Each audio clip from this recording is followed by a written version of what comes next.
and welcome into our broadcast as we get set for exciting action tonight here on 106.3 FM.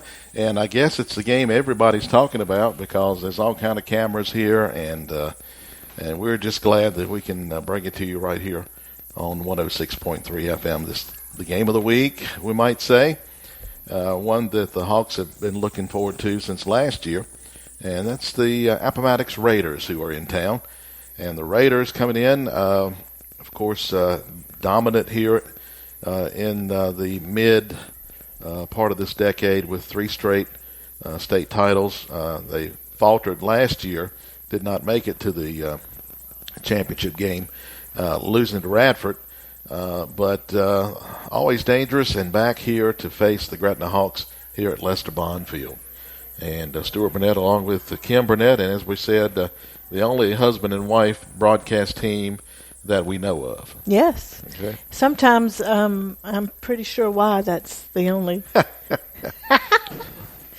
But I'm just speaking for you. Yeah. The way you roll your eyes at me. Did you times. sneak and cut that air conditioner off while I Well, was? I'm not telling. I think we'll have to cut that back on. I'm not telling. Hello, everybody, and welcome. Welcome, and the Raiders in solid white tonight with gray helmets and blue numbers, and the Hawks. I'm hearing it's a blackout night tonight, and so my understanding is they wanted everybody to wear black shirts, and then I think at the beginning of the fourth quarter, everybody turned their cell phones on. So. Well, it's a hunter's moon out tonight, so the moon is going to be beautiful. Space station's going to be coming over at some point too. I don't think we're going to get to see that, but there's a lot of stuff going on. But the most important thing is the game going on right here as the Gretna Hawks host the Appomattox Raiders. Hawks come in with 1 loss, the Raiders with 2 losses. Their losses coming to Buckingham, first game of the year, and then to Heritage, I believe that was the 3rd game of the year. Correct. And they had wins over Rustburg, Stanton River, and Alta Vista. So their wins have come against some teams that have not had such a good season this year. So it's really hard to really get an idea of just how good the Raiders are. The Hawks similarly have they lost to Radford, of course, the toughest test they had this year by 1 point. Overtime. A game that they possibly should have won. Yes. So that's how that stacks up. And so we really don't have an idea how good the Raiders are, but we're going to find out here in just a little bit. We've been watching them warm up. Congratulations to the Gretna JVs. They beat Appomattox last night. I think the score was 34-14. So congratulations to the JV for that. Absolutely. We're going to get an interview here, hopefully, of like we did 2 weeks ago. We have special guests. We interviewed Lynn Marston from the Chain Gang. Tonight we're hoping to get Matt Doss over here in between his public address announcements, and so we'll have him over here shortly. But again, a lot of excitement here, and we're just waiting for this one tonight as the Raiders are in town to face the Gretna Hawks. Right now we'll take a timeout. Be back with more for you after these messages. Colbert Moran Funeral Home has been a trusted staple in the Gretna community since its founding over 100 years ago. Today, Kenny and Bruce Moran continue that tradition. Many changes have been made to the original structure that you see today, but the pride of a family business founded upon reliable service still remains. Find comfort in the concern, care, and professionalism extended to your family while you're grieving. During these times, trust Colbert Moran Funeral Home on Main Street in Gretna. Call 656-2211 for additional information or online, colbertmoran.com.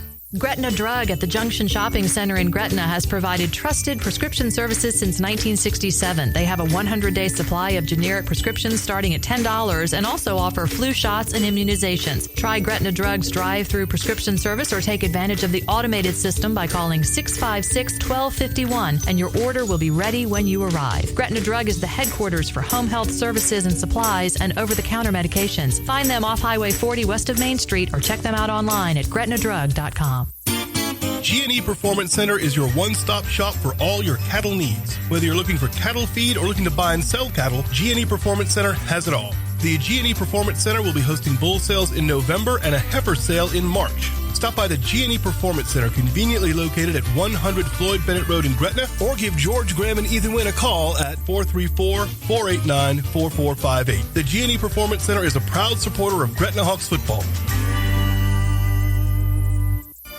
Mama Rosa's Italian Restaurant is located on McBride Lane in Gretna. Diego has all your favorites on the menu. Start out with an appetizer, then add a pizza topped the way you like it or a sub. Or enjoy other great Italian fare or maybe a tender juicy steak. And don't forget dessert. It's all delicious. Come in on Monday and Tuesday and get $2 off a perfectly delectable large pizza. Come join us at Mama Rosa's located on McBride Lane in Gretna. Mama Rosa's open late on weekends.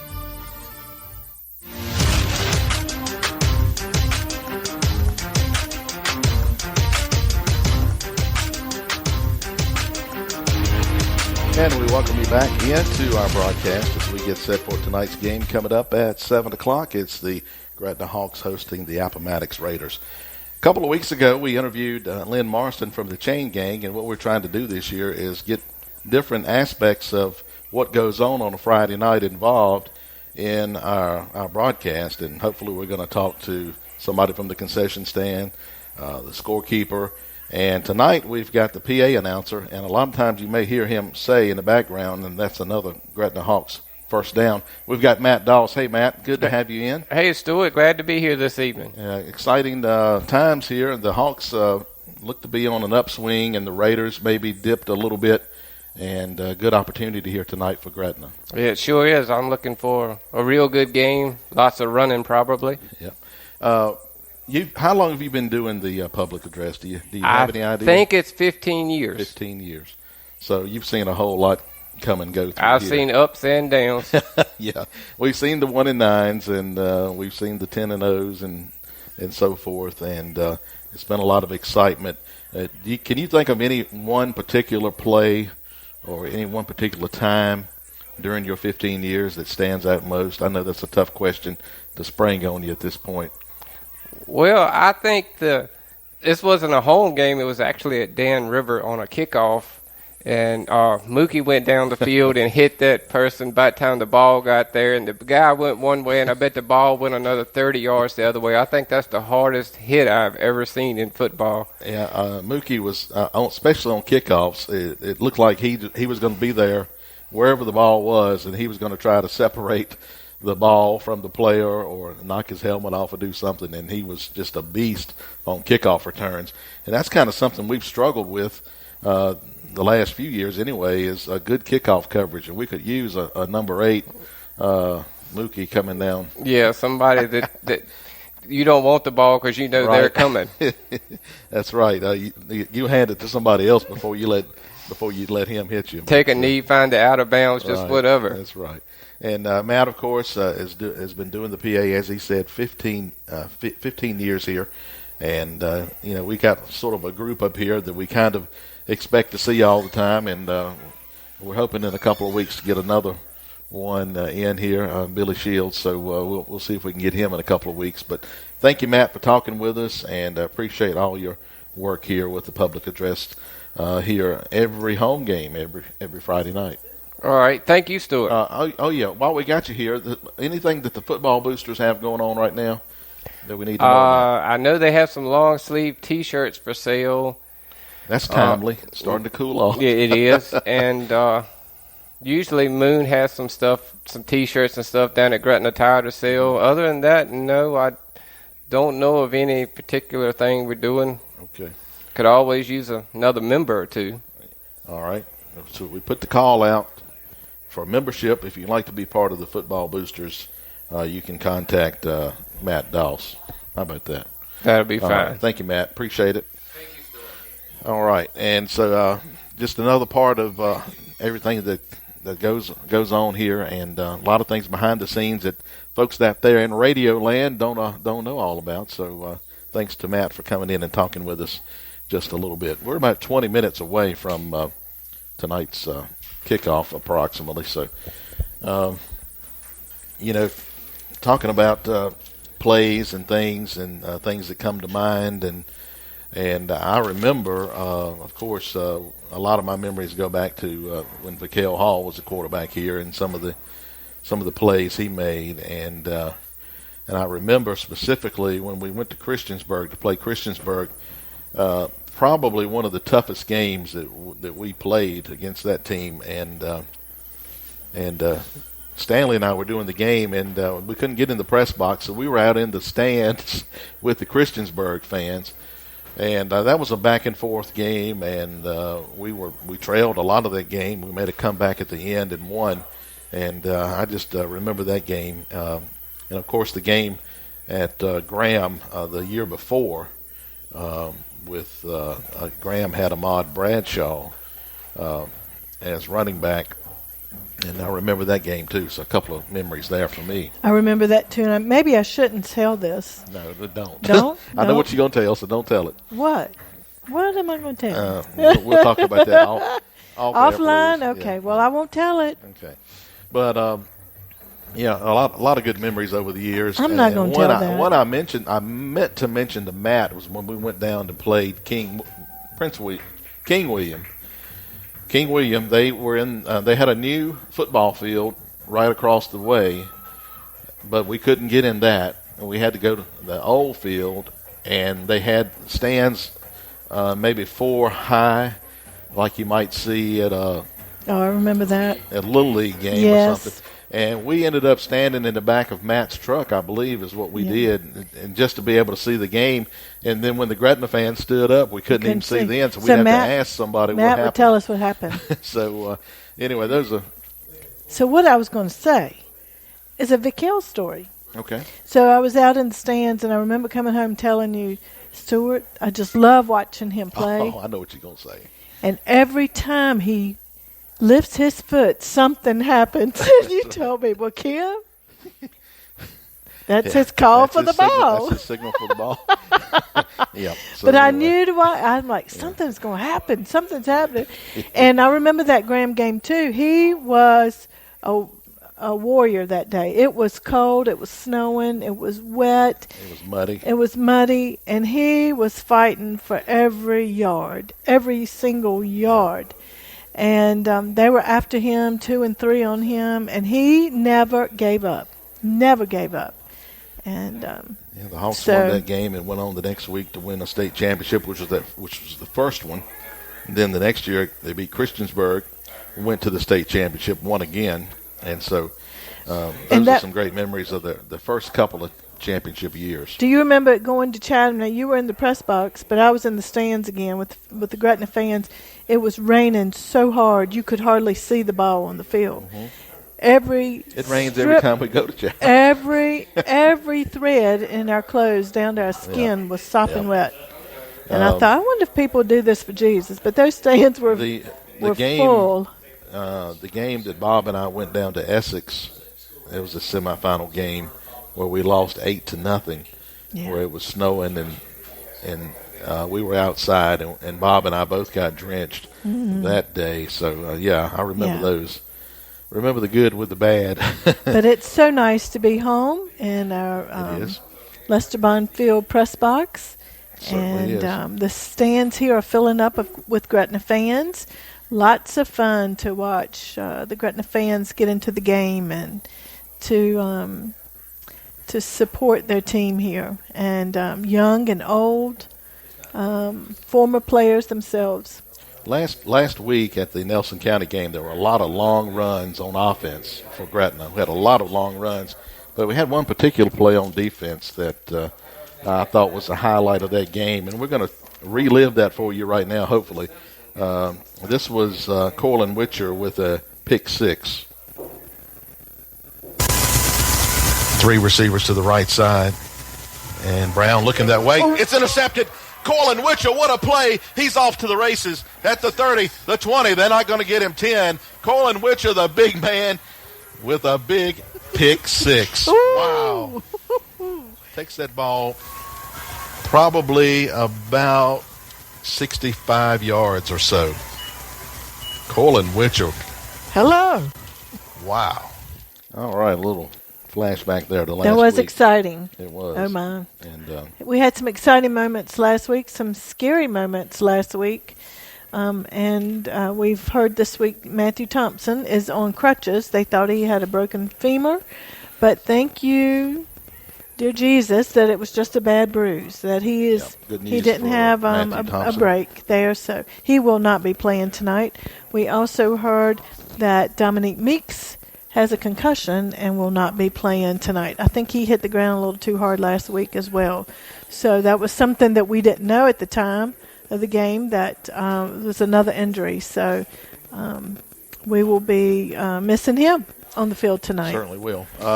Roland's Automotive is located at 225 People Supply Road in Gretna. And you can give him a call, Robert Roland, at 656-0040.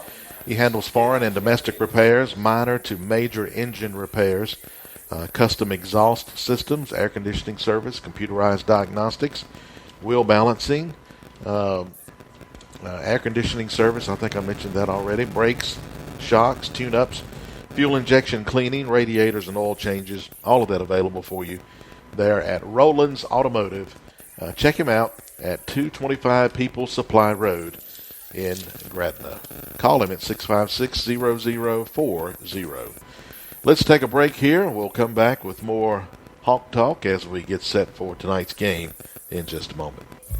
For all your large animal veterinary needs, contact Southside Large Animal Clinic at 434-656-8232.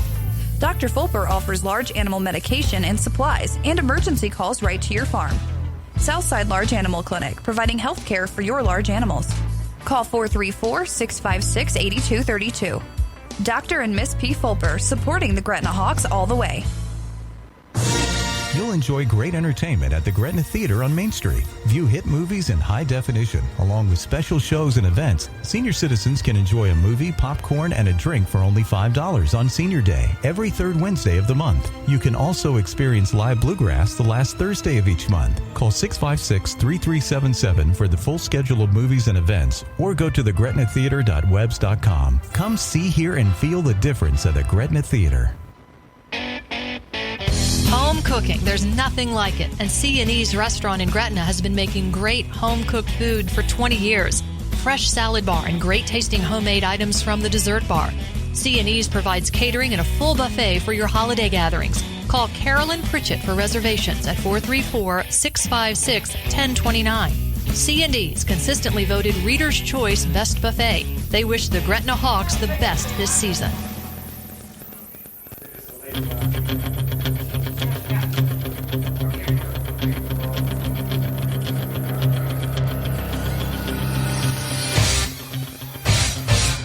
And we welcome you into our broadcast as we are about 11 minutes away now from kickoff time. Here as the Gretna Hawks host the Appomattox Raiders. Raiders solid white tonight with black or blue, I'm not sure. I think it's dark blue numbers. And I think it was black helmets, I believe. But anyway, the Raiders coming in with a 3-2 record, having lost to Buckingham County, first game of the year, and then to Heritage. I think that was the third game of the year. Heritage, of course, defending state champion, Heritage Pioneers. So their losses have come to strong teams, so it's really hard to really evaluate how good they are. They've been good for a number of years, and again, 3 state championships in a row.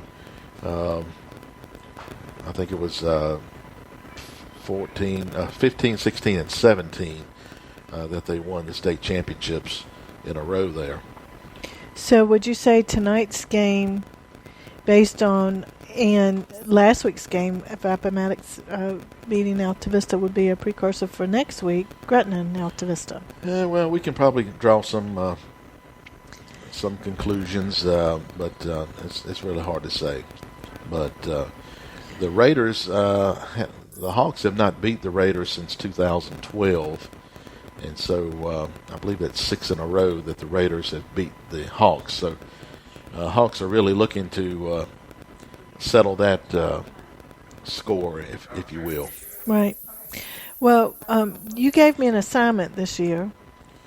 Special assignment. I did. Yeah, one of your special assignments was to keep up with the total of yards rushed for the team as well as individual players. Right.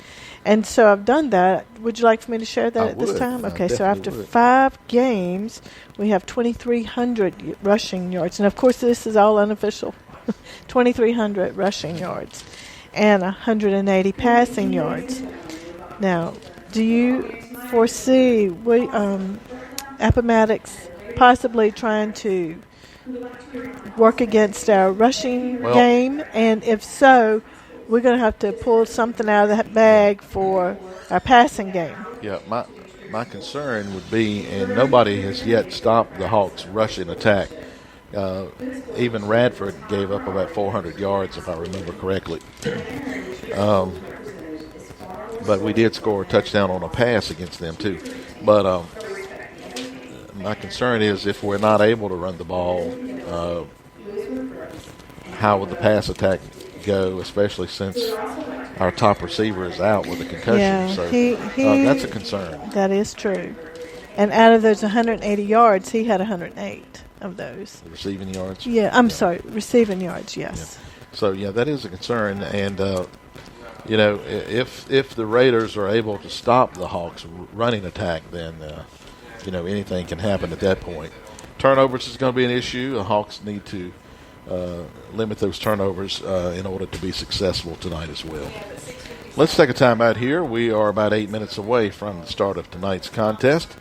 And again, it's the Gretna Hawks hosting the Appomattox Raiders on 106.3 FM. Perkins Tire and Service Center on Route 29 at Tight Squeeze is ready to serve you for all your car care needs. Perkins has a full-time mechanic and offers oil change, brake, and state inspection services. They are your Michelin tire dealer, the brand rated #1 by Consumer Reports magazine. Increase the life of your tires with free rotation on tires purchased and installed by Perkins Tire and Service Center. They offer pickup and delivery of your vehicle for your convenience. Be sure you're hitting the road with Michelin tires from Perkins Tire and Service Center, open Monday through Friday until noon on Saturday. Call Calvin Perkins or Stanley or Vicky Weeks at 432-1100. Kreider Law Office offers more than 30 years of court experience. Henry Kreider specializes in marital and family, law and criminal defense, and other select general practices. Experience you can depend on. That's Henry Kreider with the Kreider Law Office located at 15 Payne Street, Chatham. Give Henry a call, 432-2862. Henry Kreider, a proud supporter of the Gretna Hawks. El Cazadores on North Main Street in Gretna invites you to join your friends tonight after the game. They're open till 11 p.m. El Cazadores is the place for Mexican cuisine and a great environment. Gather with your friends and make new ones while you celebrate another Gretna Hawks win. You can dine inside or kick back on the patio while you enjoy delicious Mexican food. That's El Cazadores, open tonight until 11. Located at 405 North Main Street in Gretna, now featuring additional seating and a banquet hall. See you there tonight. At Chantel, the deck is now stacked in your favor because we're giving you a $50 gift card with each new service. And pick a card, any card. Choose your cards from Visa, Amazon, Walmart, Lowe's, Sheetz, or Cabela's. Adding internet, bam, gift card. TV, bam, gift card. Home phone, bam, gift card. That's $150 in gift cards if you get all 3 services. There's no trick to this deal. Simply sign up with Chantel today. Call 1-800-CHANTEL. Offer ends October 31st. Subject to eligibility guidelines and other restrictions apply.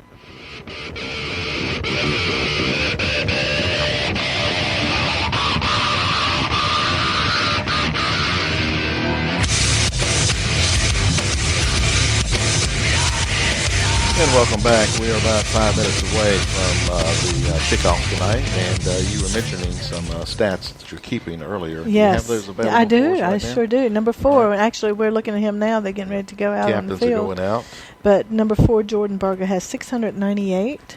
and he missed a rushing game and a yards. half. He did, yes. Also, number 8, Dalen Miller, has 536 rushing yards. Number 12, Cameron Mabins, 447 yards.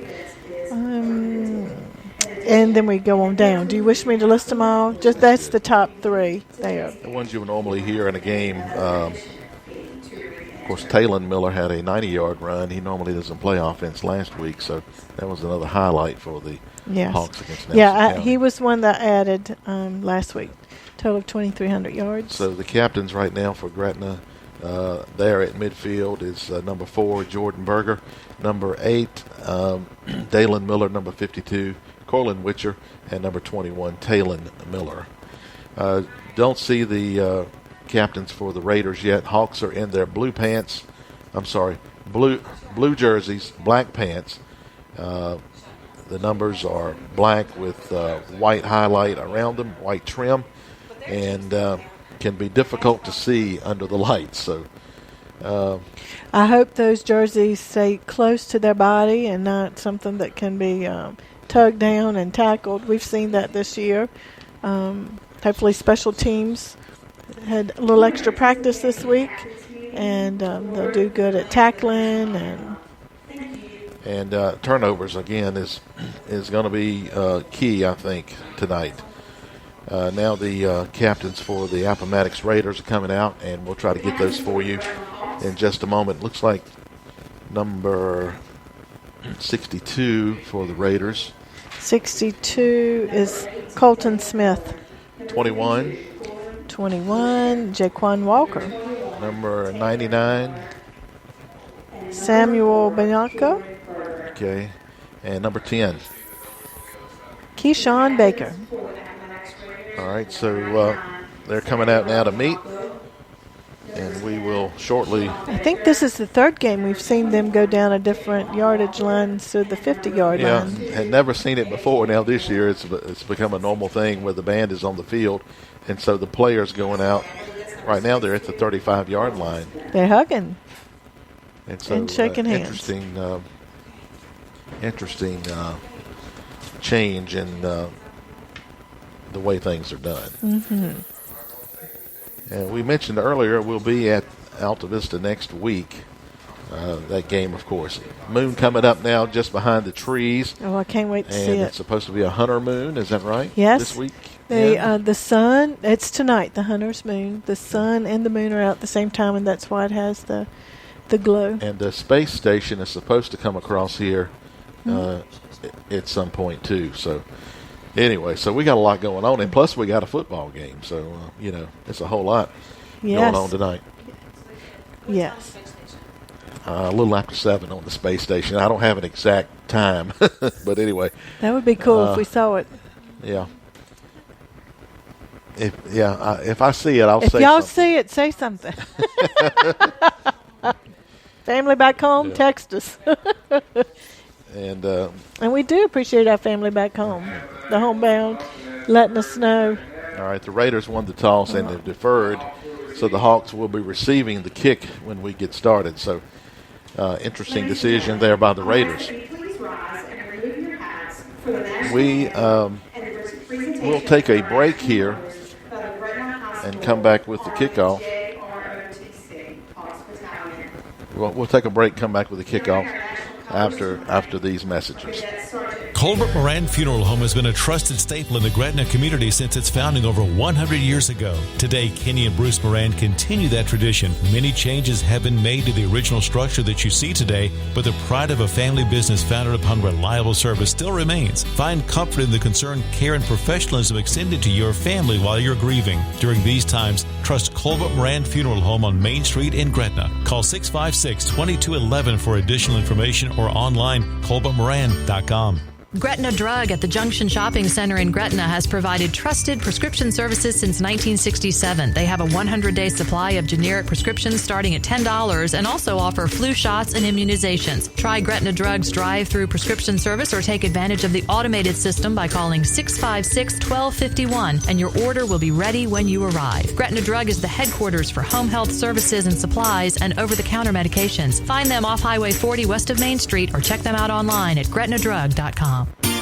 G&E Performance Center is your one-stop shop for all your cattle needs. Whether you're looking for cattle feed or looking to buy and sell cattle, G&E Performance Center has it all. The G&E Performance Center will be hosting bull sales in November and a heifer sale in March. Stop by the G&E Performance Center, conveniently located at 100 Floyd Bennett Road in Gretna, or give George, Graham, and Ethan Wynn a call at 434-489-4458. The G&E Performance Center is a proud supporter of Gretna Hawks football. Mama Rosa's Italian Restaurant is located on McBride Lane in Gretna. Diego has all your favorites on the menu. Start out with an appetizer, then add a pizza topped the way you like it or a sub. Or enjoy other great Italian fare or maybe a tender, juicy steak. And don't forget dessert. It's all delicious. Come in on Monday and Tuesday and get $2 off a perfectly delectable large pizza. Come join us at Mama Rosa's located on McBride Lane in Gretna. Mama Rosa's open late on weekends.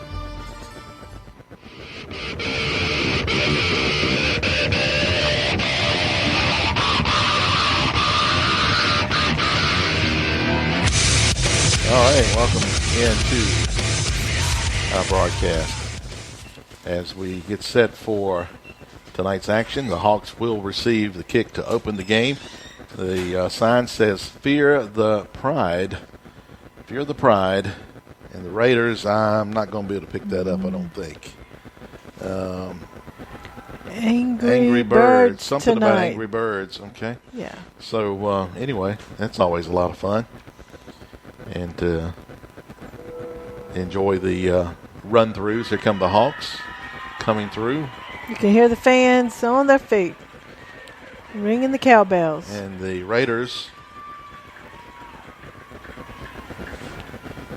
getting ready. And looks like they're going to jump up and down a little bit. Looks like they're getting pumped. And they're going to fall through and run around to the sideline as the Raiders onto the field. Again, I misquoted a little bit. I said blue helmets. They're actually gray helmets that the Raiders have tonight. Solid white with gray helmet. And the Raiders on their sideline now, ready to go. The Hawks also along their sideline. We're getting some last-minute instructions to the kick receiving team. And, of course, on the other side, the Raiders kickoff team getting some instructions as well. So we're set to go here. Some exciting action for you on 106.3 FM. Reminder that Roland's Automotive is located at 225 People Supply Road in Gretna, and they can handle foreign and domestic automobile repair, from minor things even to major engine problems. You can see Roland's Automotive at 225 People Supply Road. They also handle custom exhaust systems, air conditioning service, computerized diagnostics, wheel balancing, brakes, shocks, tune-ups, fuel injection cleaning, radiators, oil changes. They can do it all for you there at Roland's Automotive at 225 People Supply Road in Gretna. Roland's Automotive. All right, we're set to go. Back deep for the Hawks. It's way back deep at the goal line. Looks like Griffin and, boy, it's hard to see those numbers. Maybe Mabin's on the far side. All right. Yeah, that's who it is. And those numbers are really hard to see under the lights. But 7:04 as we get set for the kickoff. Number 99 to kick for the Raiders. Approaches the ball, and we're underway. This one is high and short. It's going to fall, be picked up at the 12 by Griffin, who is able to avoid a couple, comes up the sideline. He spins out of a tackle at the 40 and up to about the 46-yard line. Isaiah Griffin with about a from the 12 to 34. up to the 34-yard return to the 46. First down for Gretna there. We're just underway with that kickoff, and he did a few spins, and they were trying to rip the ball away from him, but he held on to it and brought him down at the 46-yard line. All right, so 1st and 10. The Hawks will have Isaiah Griffin as a receiver in place of Meeks. It's good to see him back on the field. He'll move out wide to the right. In motion is Mabins. Mabins gets it going around the right side, and he's got room to run. A gain of about 8 for Cameron Mabins. Takes it to the Appomattox 46-yard line. Nice run there on the first play from scrimmage by Cameron Mavens. May actually have got 9 yards on that. 9-yard gain makes it 2nd and 1. 2nd and 1 for the Hawks. Strong run. Let's keep Nice it going. Run. All right, Hawks to the line. And in motion coming this side. It's going to be a handoff, though, to Berger.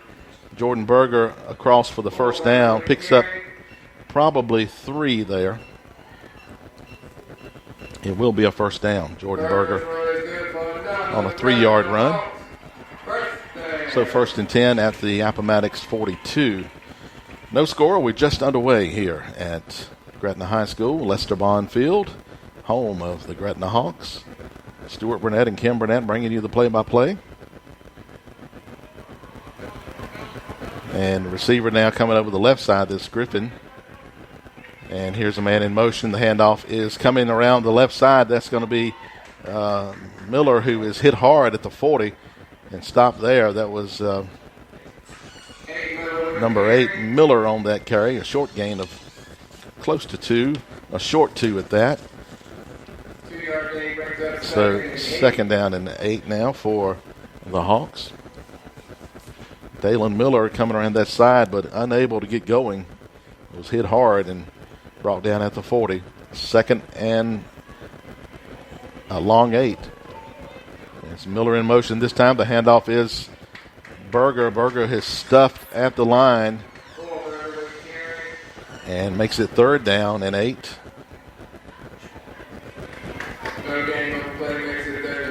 Number 50 got injured a little bit. He's coming up hobbling around. Number 50 for Gretna, Jackson Moon. All right, so now 3rd and long, and this is a situation where you want to be very careful. You've got Griffin as your receiver in for the injured Meeks, and going to throw it out to Griffin. Griffin trying to get out of the tackle, not able to get going, and brought down. No gain on that as the Raiders swarm to the ball. Punting situation for the Hawks. It's like number 21 brought him down. 21 on the stop. For the Appomattox Raiders is Jaquan Walker. Walker. Punting situation here. DeAndre Miller to kick. Back deep is number 5 for the Raiders.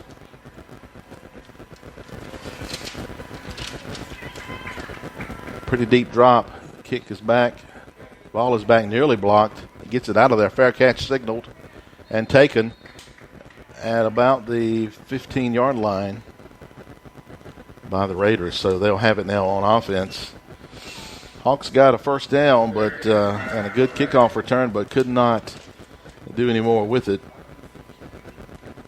And now the Raiders with an opportunity here at their 16-yard line.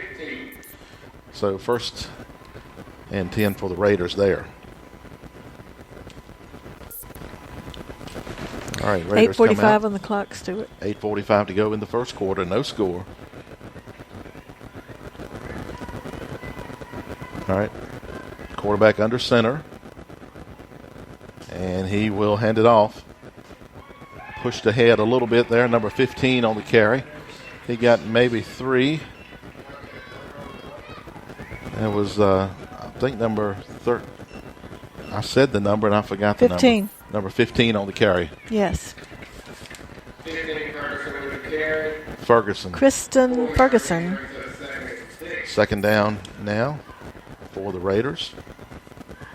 Quarterback takes a look over to the sideline, looks across the field, and now under center.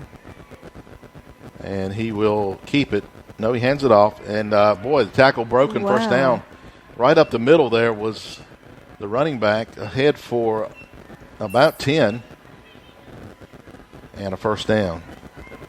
Number 15 Number again. 15 again on the carry. If they didn't get him by the shoestrings, he was down the field. That was a last-minute tackle. All right, so down to the 30-yard line. 1st and 10 for the Raiders. looking pretty strong there, running up the middle a couple of plays. We'll see what the Hawks can do to adjust to that. Quarterback taking his time. Now goes under center. Hawks shift on defense. Here's the handoff.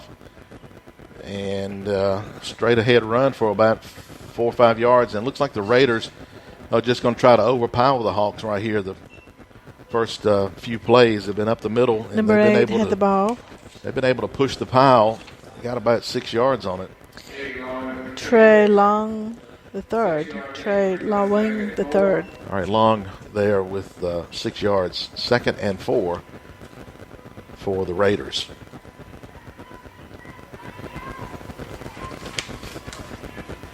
Quarterback again. Taking his time. Now he's back to throw. Over the middle. Whoa. And wow, what a hit. And no flag. Wow.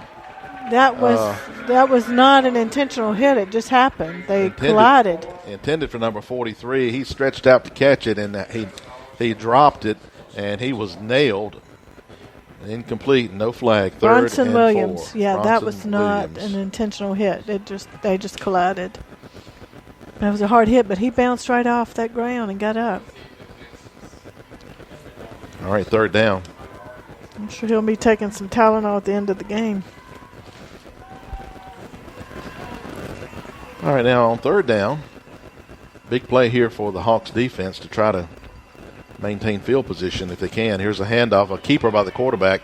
He breaks the tackle. He's off to the races, around the side to the 40, down to the 30-yard line, pushed out of bounds on the far side. I believe that was DeAndre Miller who pushed him out. Yeah. All the way to the Gretna 30-yard line. Nice run there by the quarterback.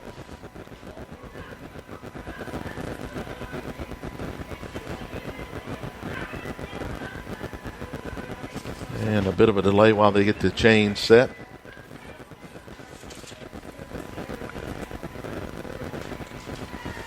First and 10.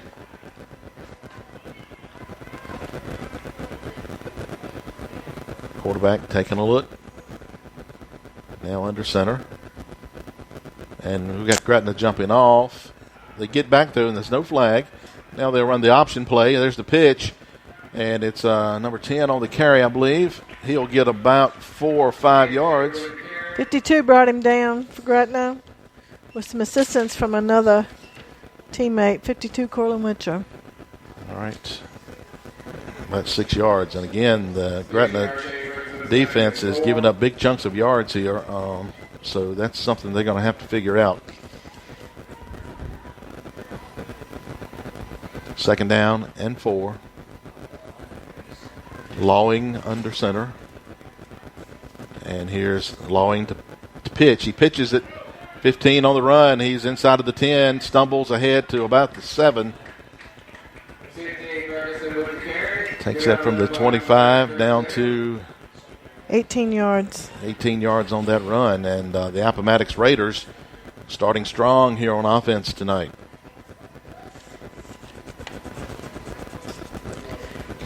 What I'm seeing, it's not just like one player. It's the whole team. 1st and goal. 1st and goal for the Raiders.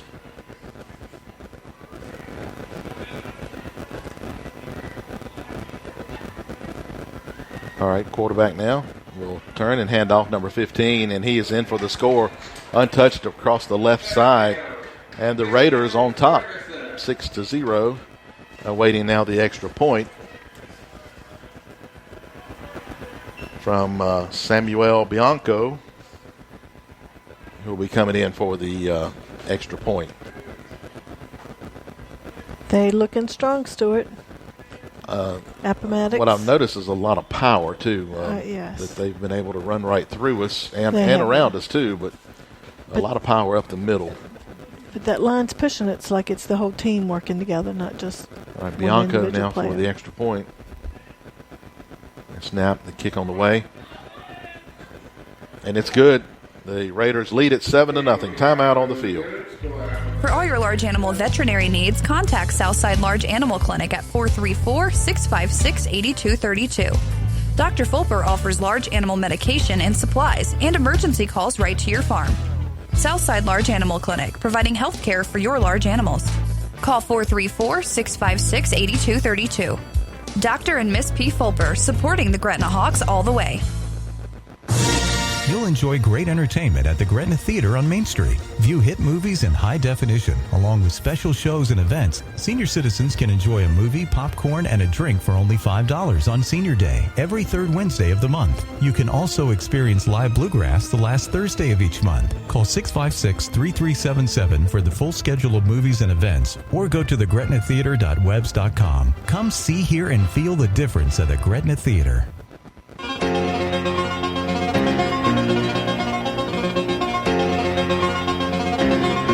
And we welcome you back. Raiders take their first offensive possession and march it downfield and score from 7 yards out to lead at 7-0. So, each team had about 3 minutes each with the ball, and Gretna did not score, and as you said, Appomattox did. All right, so now Bianco to kick it off once again. And I believe the Hawks are really a little too deep back there. And he may have a better leg than I know, but he kicked it to about the 12-yard line previously. We'll see. This kick is going to go a little deeper. Be taken at the 5 by Griffin. Griffin to the 10, 15, around the side to the 20, breaks through one line ahead, and finally brought down around the 25-yard line. Good kickoff coverage by the Raiders there. 20 yards to hold him. He gets 20 yards, but only gets to the 25. So now the Hawks offense. Looks like to me on that first series, the Hawks offense did better running around the edges than they did up the middle. We'll see if they adjust. Yeah. So first down. Raiders leading 7-0. Hawks with their second possession. Well, you've got number 50 on the line, and he's 250 pounds that they're coming through. Let's see, number 62. Right, Mabins in motion. Keeper by Mabins. Mabins turns it up the field and gets about 10 yards. He's right near the first down marker. Mabins hasn't run it a lot this year, but he took off right there. It looked like he had an option pitch set up to his brother as well, but Mabins runs it and picks up the first down, 1st and 10 for the Hawks now. Hawks with black pants, blue jerseys, black numbers, black and blue helmets. Raiders solid white with dark number, black, I believe, and gray helmet. 1st and 10. In motion is Mabins. Mabins is going to hand it off up the middle, going nowhere, though. He was brought down by that number was Jordan 52. Berger, who loses about a yard on that. 52 on the stop. Yes. His name, A.J. Moore. He's a big boy, 263 pounds, too. All right, 2nd down and 11, ball at the 35-yard line. Hawks managed 1 first down the previous series. They've got one here. They need more than one to keep this drive going and try to put some points on the board to keep up with the Raiders. All right. Man in motion. The give is to Dalen Miller. Miller, nowhere to go as that Raiders defense closes in and tackles him right at the line of scrimmage. And Raiders are swarming to the ball. There was a good group of Raiders around the carrier. 3rd down and 11 now. No gain for Dalen Miller on that carry. The question we posed at the beginning of the game, at the broadcast, is what are the Hawks going to do if they're not able to run the ball? We may be finding that out here in a little bit. I hope they have a plan. Isaiah Griffin goes out wide to the right at receiver. He's filling in for Dominic Meeks, who's out tonight. And Mavens to throw, going to throw the other way. Looking for Miller, complete, 40, 30, 25, 20, brought down at the 15-yard line. Dalen Miller. By number 10. Takes it from the 40 down to the 18, maybe. Okay. well-designed play there. They had Griffin out right, but they used Miller off the wing to go out for the pass, and boy, Mabins just had enough time to get that off. The rush was there, but he gets the pass away, and 42. Dalen Miller was able to hold up and catch it and then streak down the sideline and tackled at about the 17, 18-yard line. Here's the pitch to Cameron Mabins. Mabins goes between his block, nice little run, and he's going to be down near a first down. 12, Mabins with a carry. And the ball will be placed about the 13. 5 yards. And he gained about 8 yards on that. Excuse me. 8 yards. 8? 7-yard gain brings up 2nd and 3. Second down now, and Hawks offense there with that nice pass play. And we found out what they could do when they couldn't run it. They were able to throw it there, and so that's what they're going to have to do from time to time. All right, now on second down, here's a pitch. This is Miller, nowhere to go. Miller picks a hole through, though, and he'll get inside of the 10 for the first down. Takes a hard hit there, and he will be pulled up and appears to be okay, and he's got the first down. That was Dalen Miller. Miller's run is good for another Gretna Hawks. First down. So Looks they're like down it's to the where? around the 6-yard line. 6? Okay. First and goal from the 6. Number 1 goes off for the Raiders. Appears to be a little shaken up. Number 1 for the Raiders. Number 1? Tevin Hart. All right, here's a give to, I believe that's Berger, and they've been able to bottle Berger up so far tonight. No gain on that. It'll be second. Well, they give him a half a yard. Second down. Brings up 2nd and goal. He's had the ball 4 times, and he's had a total of 3 yards. It looks like we're able to do more outside on the Raiders than we are inside. And inside has been Jordan Berger's bread and butter all year. So we'll see if the Hawks try it outside here. Here's a give to Mabins going outside. Cannot turn the corner, though, and a late hit perhaps. Nope. He'll lose a couple, and it's going to be third and goal now from about the 8-yard line. This Raiders defense pretty tough here with their backs against the goal line. Now third down and goal from the 8. Hawks had it as close as the 6, maybe the 5.5.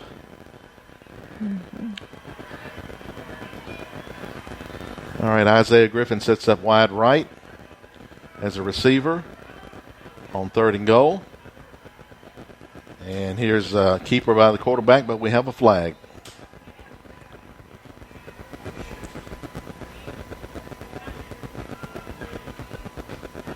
Illegal procedure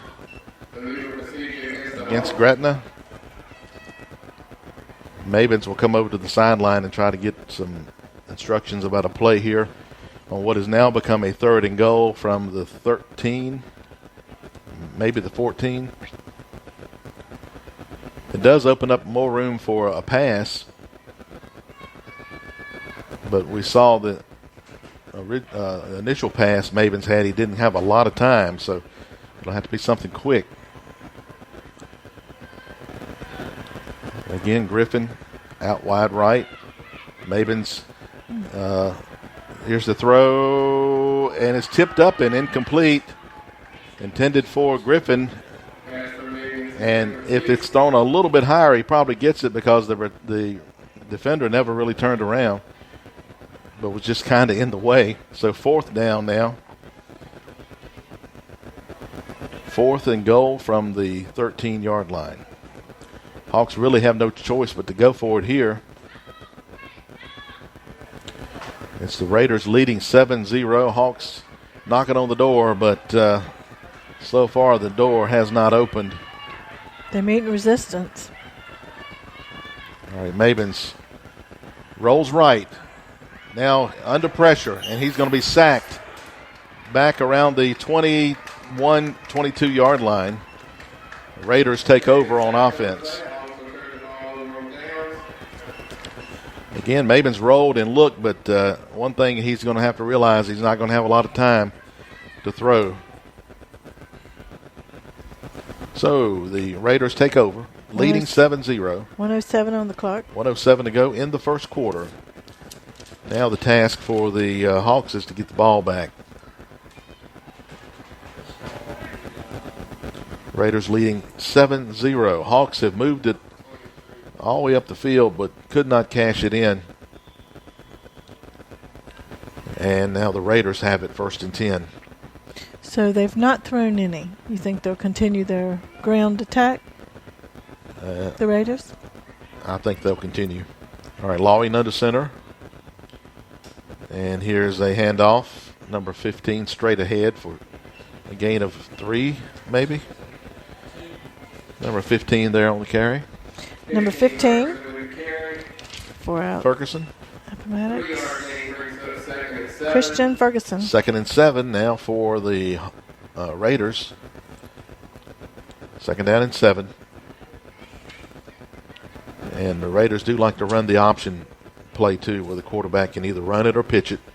He's done that a couple of times here in the first quarter as well. This time it's a straight ahead handoff, and breaking through, he'll have the first down. That's number 10 for about 10 yards. Number 10 is Keyshawn Baker. Baker gained 10 yards. It's 1st and 10 for the Raiders at the Appomattox 37-yard line. You know, he's high stepping, and you know he's heading down the field, and they got him again by the shoestrings to bring him down. All right, 1st and 10 for the Raiders. Receivers wide each side. And here's the option. Quarterback keeps. Makes a nifty move to avoid a tackle, and now he'll go ahead for the first down. As a fumble at the end of that play, we'll wait to see. I think they say the ball was down. Looks like he got about 17 yards on the carry. Really should have been stopped at the line. He avoided that tackle, and then he broke another tackle and just pushed ahead and got the yardage there as that ends the first quarter. So after one quarter, it's Appomattox 7, Gretna 0, but the Raiders on the move again. We'll take a break. Perkins Tire and Service Center on Route 29 at Tight Squeeze is ready to serve you for all your car care needs. Perkins has a full-time mechanic and offers oil change, brake, and state inspection services. They are your Michelin Tire dealer, the brand rated #1 by Consumer Reports magazine. Increase the life of your tires with free rotation on tires purchased and installed by Perkins Tire and Service Center. They offer pickup and delivery of your vehicle for your convenience. Be sure you're hitting the road with Michelin tires from Perkins Tire and Service Center, open Monday through Friday until noon on Saturday. Call Calvin Perkins or Stanley or Vicky Weeks at 432-1100. Kreider Law Office offers more than 30 years of court experience. Henry Kreider specializes in marital and family, law and criminal defense, and other select general practices. Experience you can depend on. That's Henry Kreider with the Kreider Law Office located at 15 Payne Street, Chatham. Give Henry a call, 432-2862. Henry Kreider, a proud supporter of the Gretna Hawks.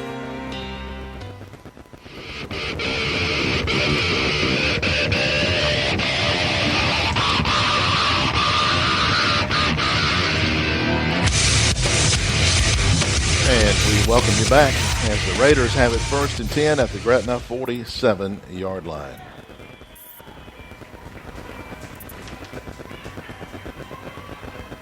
All right, quarterback under center.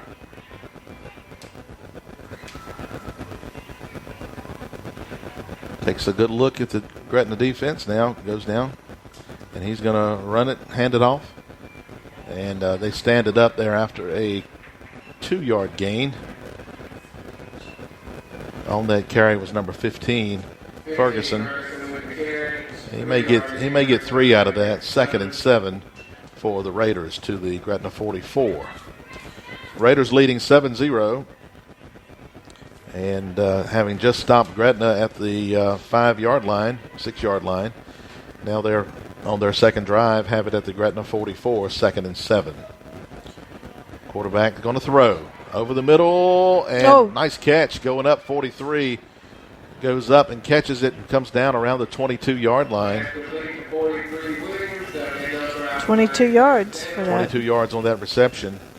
And fortunately for the Hawks, he fell down after he caught it. He fell down and jumped back up, acted as if he was going to run some more. So at the 21-yard line, 1st and 10 for the Raiders.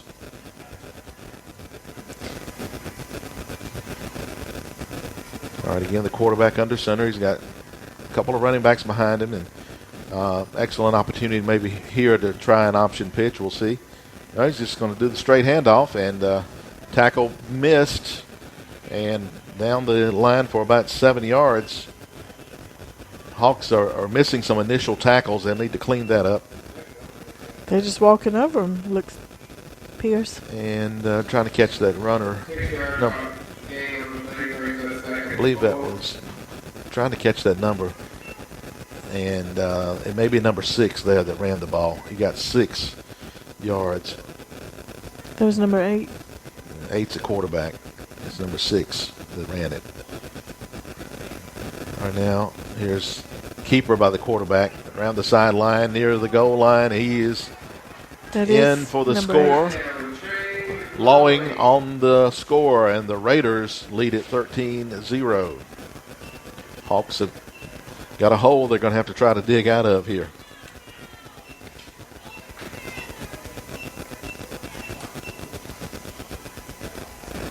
And now the extra point coming. Bianco in for the extra point.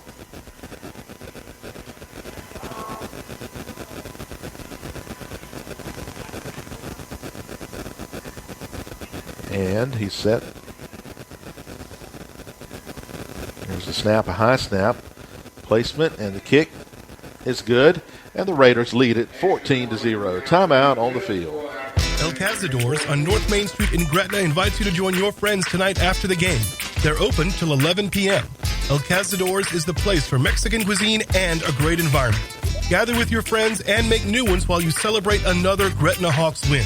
You can dine inside or kick back on the patio while you enjoy delicious Mexican food. That's El Cazadores, open tonight until 11. Located at 405 North Main Street in Gretna, now featuring additional seating and a banquet hall. See you there tonight. At Chantel, the deck is now stacked in your favor because we're giving you a $50 gift card with each new service. And pick a card, any card. Choose your cards from Visa, Amazon, Walmart, Lowe's, Sheetz, or Cabela's. Adding internet, bam, gift card. TV, bam, gift card. Home phone, bam, gift card. That's $150 in gift cards if you get all 3 services. There's no trick to this deal. Simply sign up with Chantel today. Call 1-800-CHANTEL. Offer ends October 31st. Subject to eligibility guidelines and other restrictions apply. And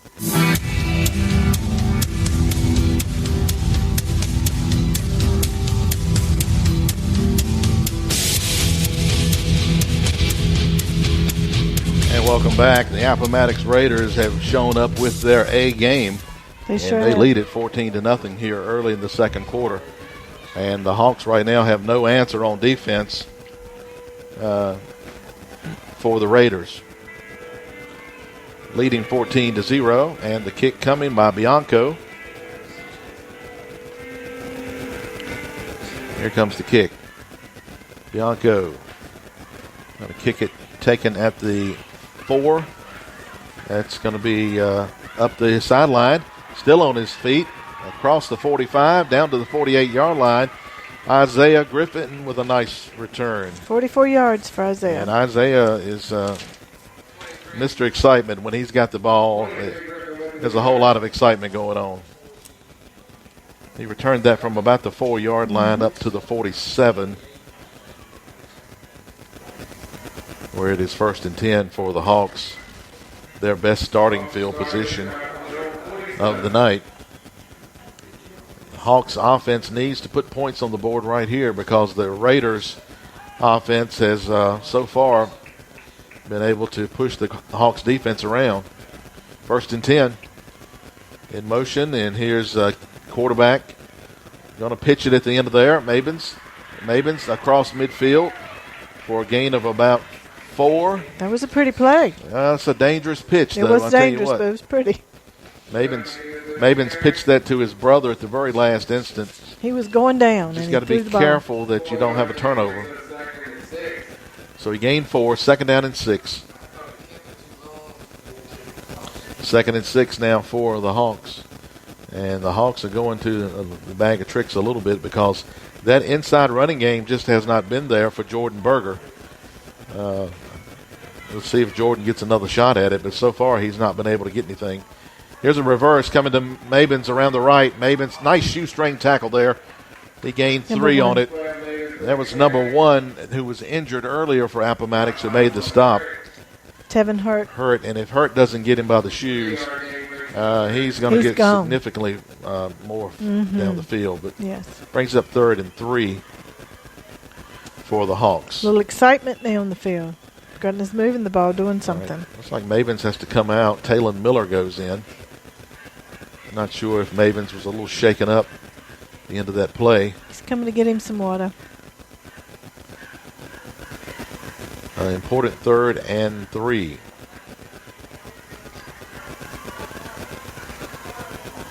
Jordan's going to get it. Jordan Berger up the middle. Jordan has the first down. Jordan Berger for about 6. Across the 40 to the 39-yard line. That's the most he's got all night.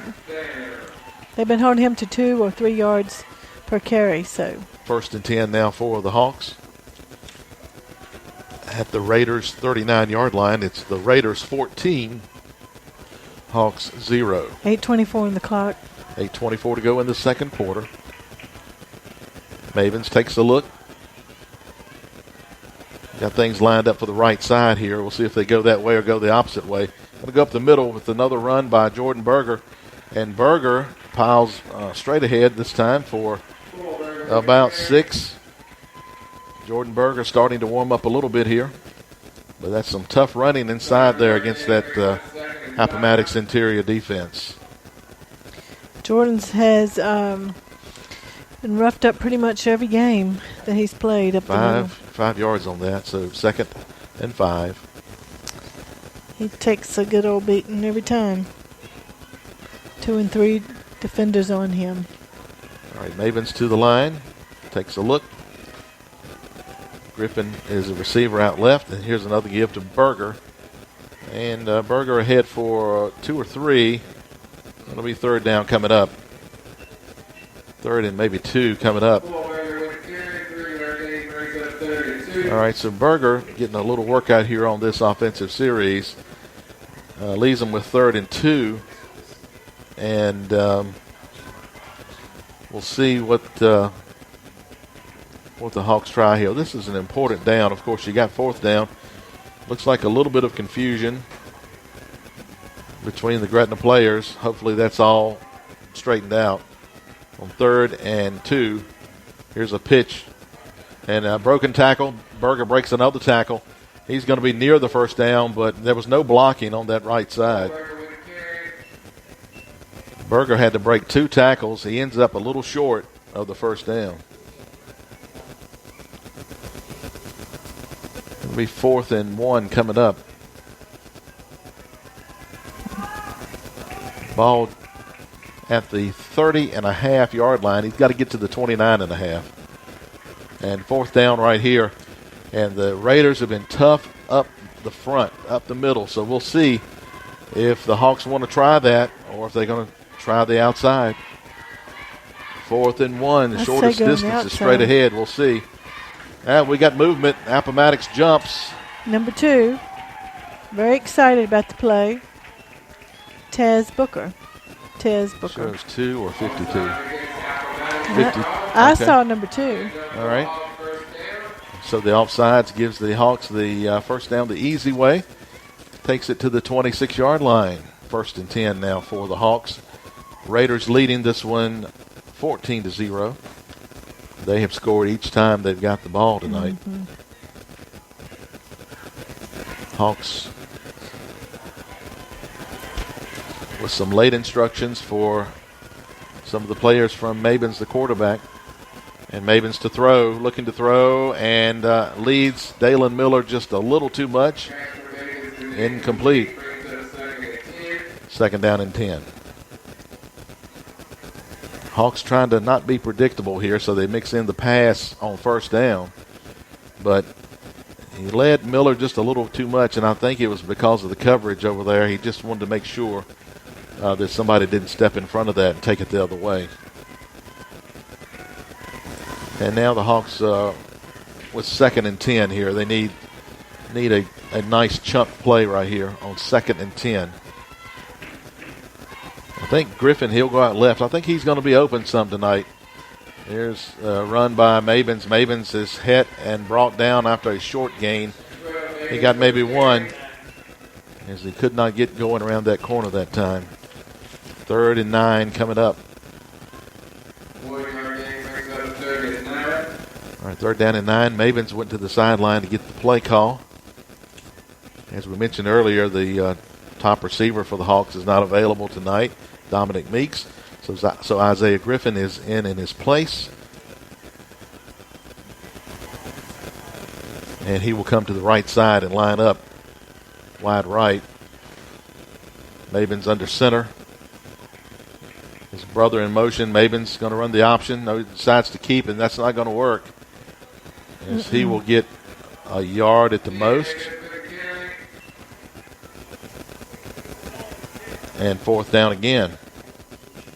Gain of 1. I'm surprised he got 1. The way they pushed him back. Whole group of Raiders. 4th and 8 right here. So, got to have 8 yards to keep this drive going. The last time, I think on a 4th down, they were able to sack Mabins. We'll see if the offensive line can hold up. Mabins rolling, looking to throw. Pressure coming, throws, overthrows his intended receiver. And so the Raiders will take over.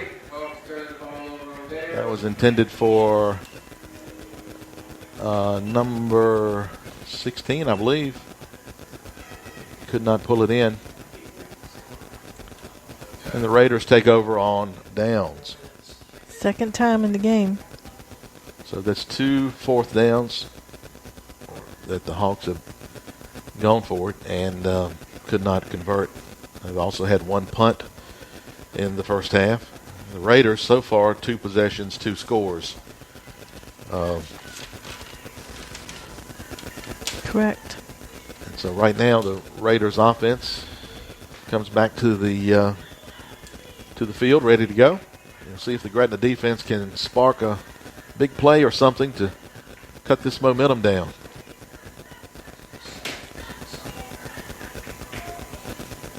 Quarterback Lawing under center. Well, not yet. He's going to take a look now under center. And the handoff is Ferguson, I believe, number 15. Hit and pushed back, but he's going to gain 4 or 5 yards up to the 30. So looks like maybe 5 yards on that, maybe closer to 6, but the Gretna defense is going to have to try to shut that first down play because they're getting big yardage on first down. 2nd down.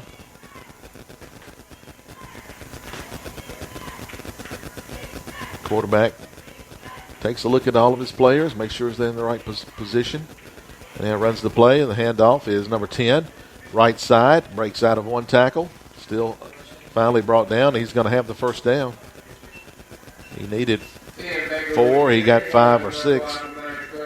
So the Raiders content just to run that ball and run clock up to the 35-yard line, first down for the Raiders.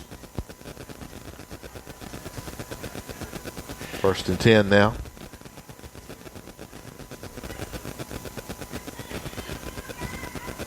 Quarterback under center, and here's the handoff. Number 6 breaks the tackle to midfield, stumbles to the 45 of Gretna.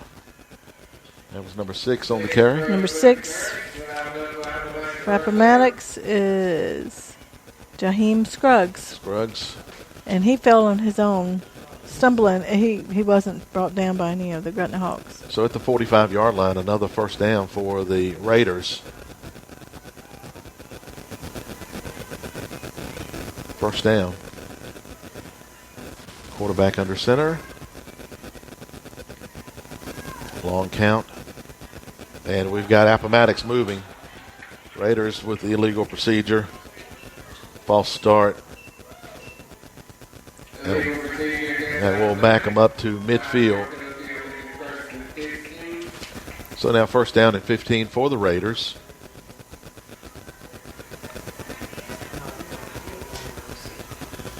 It's the Raiders leading 14-0. We're in the second quarter.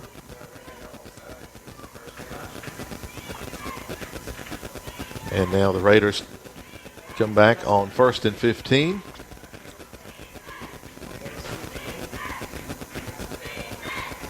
And the quarterback going to hand that off. A little delay handoff, and it's going to be pushed back. That play didn't quite look right.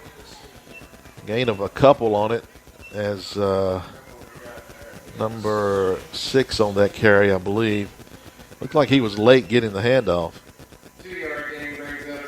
Second and 13 now after a 2-yard gain. Second and 13 now at the Gretna 48-yard line. Hawks defense trying to make a stop tonight.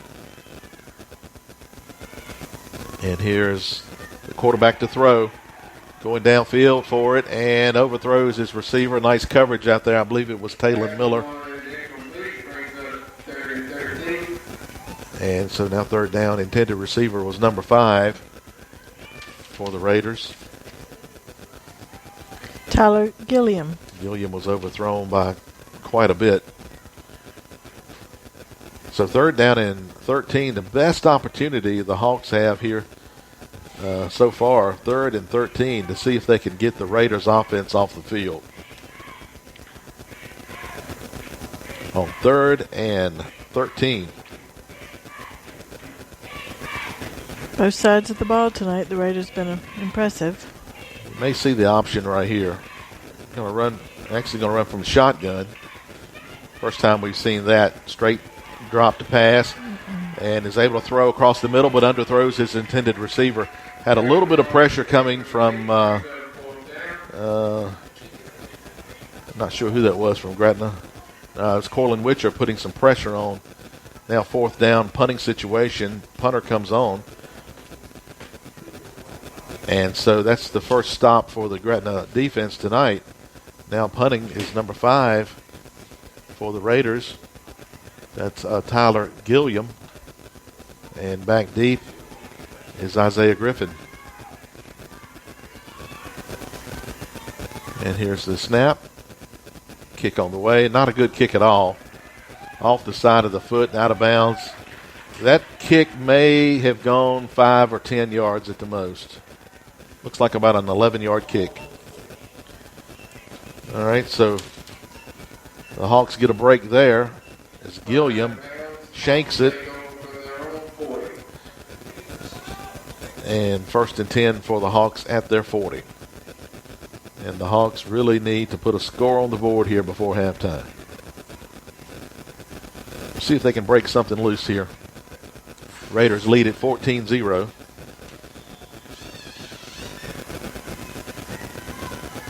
And it's going to be Griffin, the wide receiver, coming out wide right.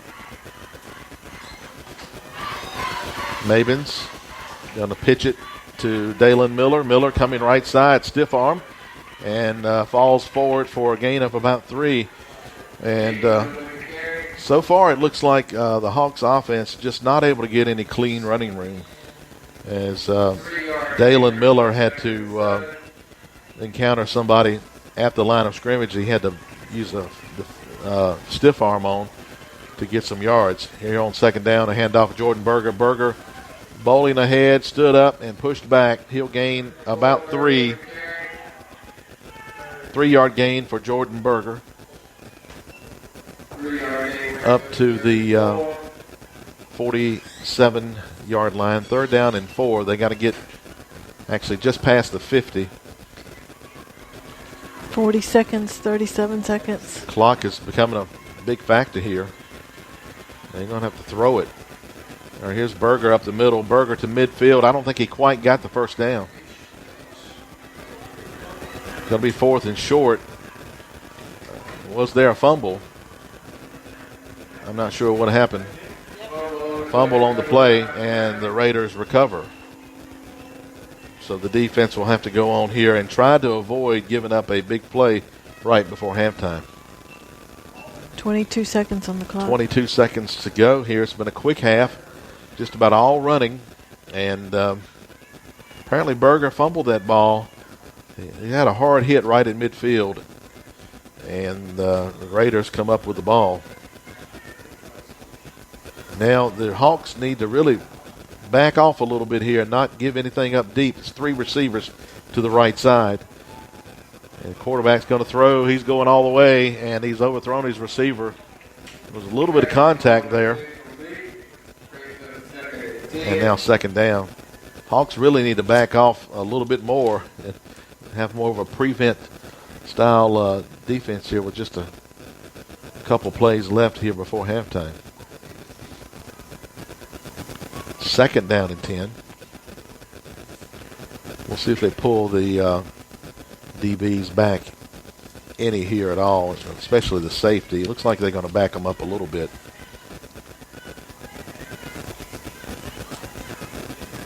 All right, Hawks will back off a little. Well, not as much as I would like. Second down.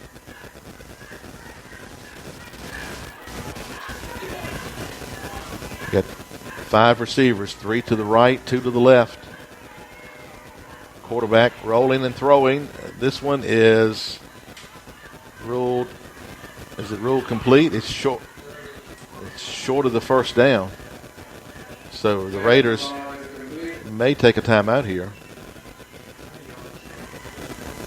So 9 yards on the reception makes it third and a short one. This is almost 10 yards.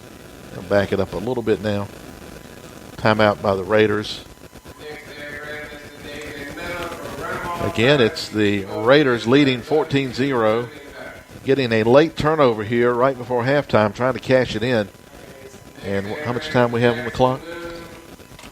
8.7 seconds. 8.7 seconds to go here. The Raiders did take that timeout.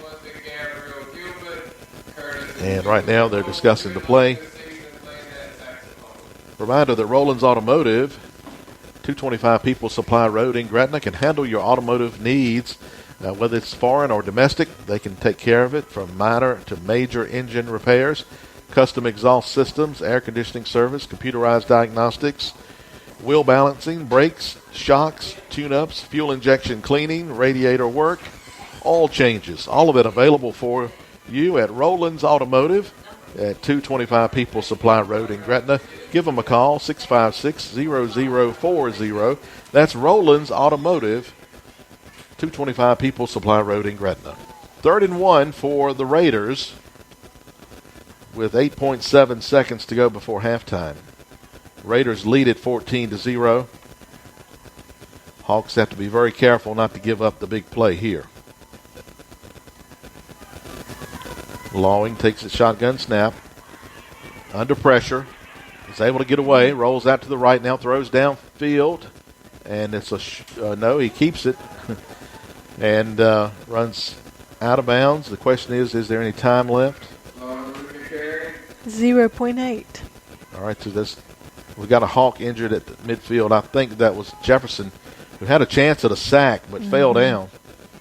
And he is right now in some pain.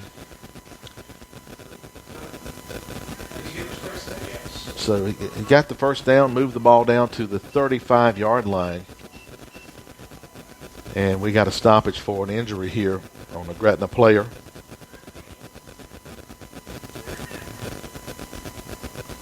And taking a look. Excuse me. They want 2.1 seconds left on the clock.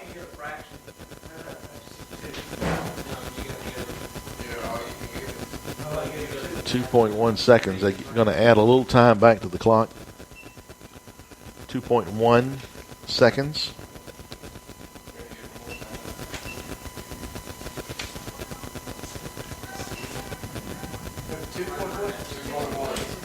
And so right now, injury timeout. Looks like Jefferson will get up. And, of course, he had an injured knee last year, so hopefully everything's okay with that. Looks like he's kind of walking it off. Hopefully he's going to be okay and back in the game at some point. All right, so the quarterback was able to run ahead to the 35-yard line, go out of bounds with what appears 2.1 seconds left.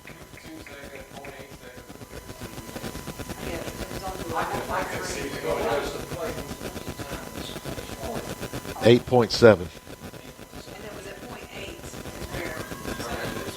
All right, 1st and 10. All right, likely going to be a Hail Mary pass here. 3 receivers left, 1 to the right. Quarterback back to pass. And he's looking to throw. He's going to throw back across. It's complete. Tackle made. Halftime. That goes to the 12-yard line. So about a 28-yard pass completion, but time runs out.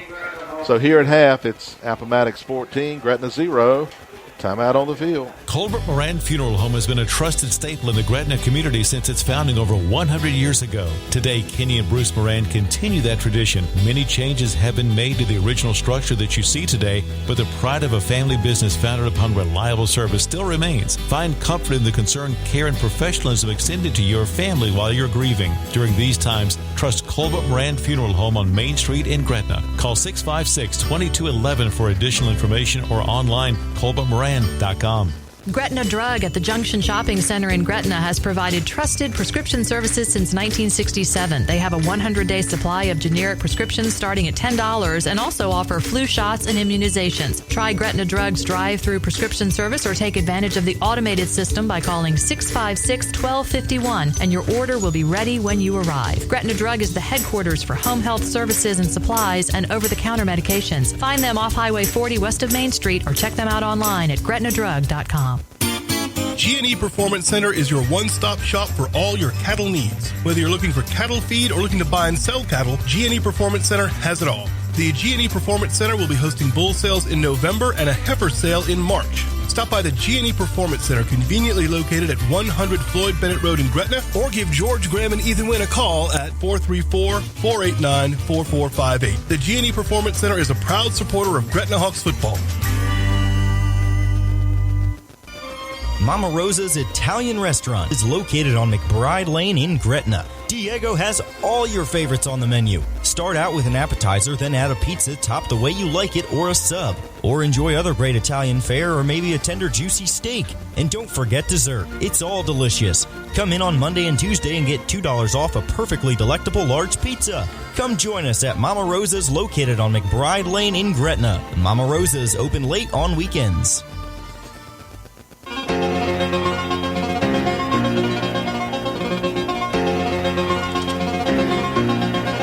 And we welcome you back. Certainly not the first half that the Hawks had hoped for, trailing 14-0. So we'll get into some of the statistics for you in just a moment. I'm going to remind you of a couple of things too that are going on.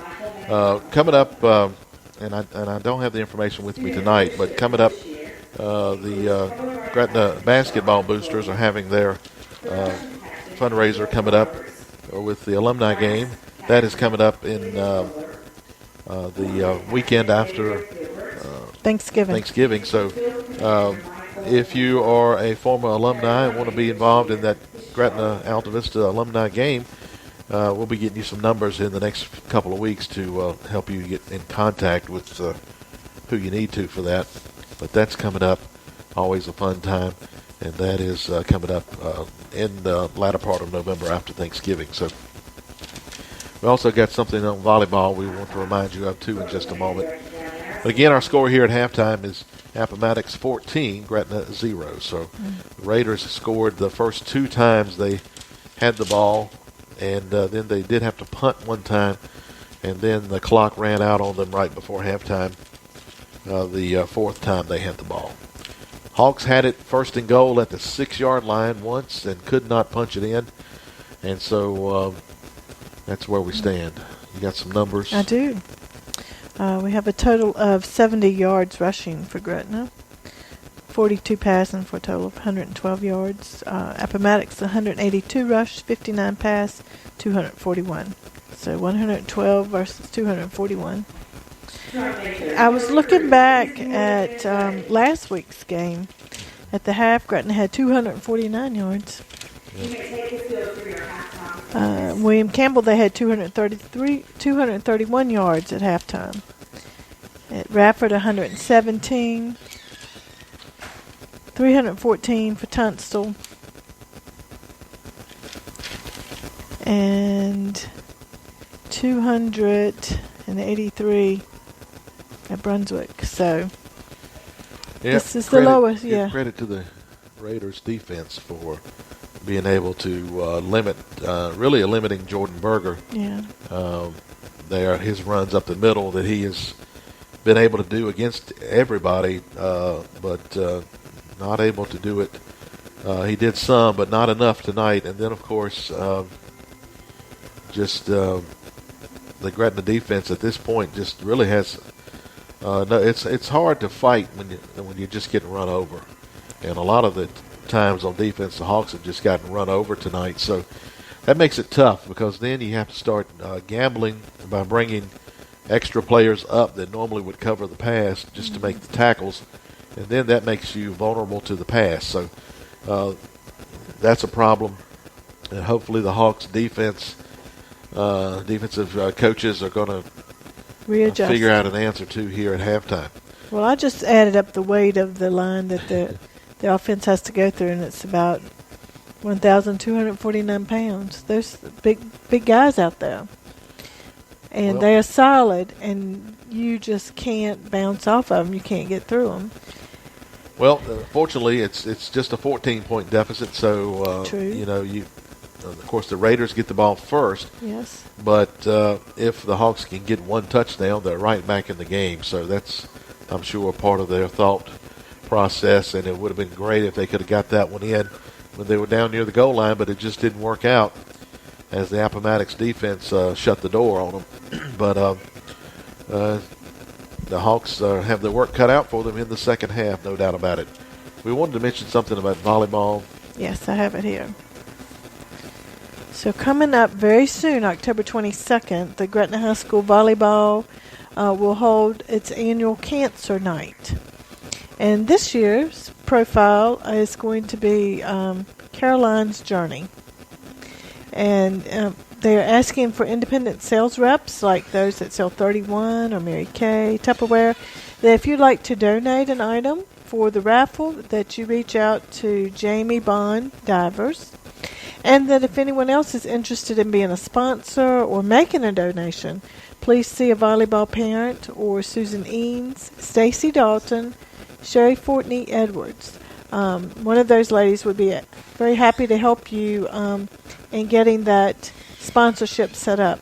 Again, thank you for your support to the Gretna Lady Hawks, and prayers to Caroline and her family during her difficult journey. Again, October 22nd. Okay, that's for the volleyball. Cancer volleyball, Night, yes. Cancer Night coming up. So you should come out and support the Lady Hawks and those who Certainly. have items to donate for raffle or sponsorship. That's another way to raise money for Caroline. All right, thank you for that information. We're here at halftime. It's Appomattox 14, Gretna 0, and as we said earlier, the Raiders will get the ball to start the third quarter. And again, can Gretna's defense come up with a way to stop that Appomattox offensive attack, because they have really just ran right through the Gretna defense here in the first half. They ran right through them, and then they seem to be a well-oiled machine. Well, I mean, they're stout. Their physique is stout, but mentally they're playing very smart, and they're playing together as a team. I see that. Well, they started out the year a little shaky. I think they were 1-2 after 3 weeks, and losing to two good teams, Buckingham and Heritage. But it looks like to me they're getting their act together as they're getting the experience and as the season goes on. they look pretty good tonight. They do. I have to say. And the Gretna defense is going to have to get some stops, and the offense is going to have to put some points on the board here in the second half. A couple things to tell you about at the Gretna Theater this weekend. It's the movie that we had last weekend. Joker is on again, and then those show times are normally on Friday 4 and 7, Saturday 1, 4 and 7, Sunday at 3, and then 7 o'clock on Monday. And Monday's a holiday, so for some, keep that in mind. Well, some of us have to work. Yeah. Well. And then third Wednesday is Senior Day. Yeah, Senior Day, you get a drink, a popcorn, and a movie for $5. Where in the world can you do that? Main Street, Gretna. Gretna Theater. So I'm all excited about next weekend's movie. I know you are. Downton Abbey is coming to Gretna. Yes. At the Gretna Theater. So that's the movie, not the series. So that's coming up next weekend. But I hear it's really, really good. I probably would like to go to all of the showings. Can we go Saturday and Sunday? Of course, Friday night we're busy, but can we go Saturday and Sunday? I don't know. He's rolling his eyes at me again, everybody. I don't know. But, yeah. And then December 5th, the Embers Christmas show. The Embers are coming, so hey. Lots of fun things at the Gretna Theater. Certainly is. Well, we'll take a time out right here, come back with some more for you as Gretna High School Marching Hawks have been performing, and I hear they have a competition tomorrow too, so good luck to the Gretna Hawks Marching Band as they head out for competition tomorrow. Safe travels to you, and again, here at halftime, we'll pause for some words, and we'll be right back. The Raiders lead it by a score of 14-0. For all your large animal veterinary needs, contact Southside Large Animal Clinic at 434-656-8232. Dr. Fulper offers large animal medication and supplies and emergency calls right to your farm. Southside Large Animal Clinic, providing health care for your large animals. Call 434-656-8232.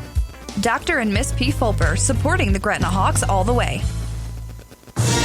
You'll enjoy great entertainment at the Gretna Theater on Main Street. View hit movies in high definition, along with special shows and events. Senior citizens can enjoy a movie, popcorn, and a drink for only $5 on Senior Day, every third Wednesday of the month. You can also experience live bluegrass the last Thursday of each month. Call 656-3377 for the full schedule of movies and events, or go to thegretnatheater.webs.com. Come see, hear, and feel the difference at the Gretna Theater. Home cooking, there's nothing like it. And C&E's restaurant in Gretna has been making great home-cooked food for 20 years. Fresh salad bar and great tasting homemade items from the dessert bar. C&E's provides catering and a full buffet for your holiday gatherings. Call Carolyn Pritchett for reservations at 434-656-1029. C&E's consistently voted Reader's Choice Best Buffet. They wish the Gretna Hawks the best this season. Perkins Tire and Service Center on Route 29 at Tight Squeeze is ready to serve you for all your car care needs. Perkins has a full-time mechanic and offers oil change, brake, and state inspection services. They are your Michelin tire dealer, the brand rated #1 by Consumer Reports magazine. Increase the life of your tires with free rotation on tires purchased and installed by Perkins Tire and Service Center. They offer pickup and delivery of your vehicle for your convenience. Be sure you're hitting the road with Michelin tires from Perkins Tire and Service Center, open Monday through Friday until noon on Saturday. Call Calvin Perkins or Stanley or Vicky Weeks at 432-1100. You're listening to Gretna Hawks football on 106.3 WMNA FM Gretna Danville.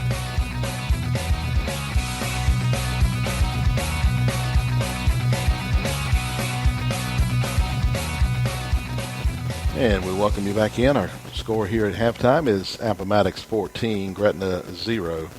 And so the Raiders will get the ball first when we come back. Just a reminder of that. Don't forget, we're on the road next week, heading over to the Alta Vista Colonels there at English Stadium in Alta Vista to face the Colonels. Colonels faced this team last week and lost 50-something to 13.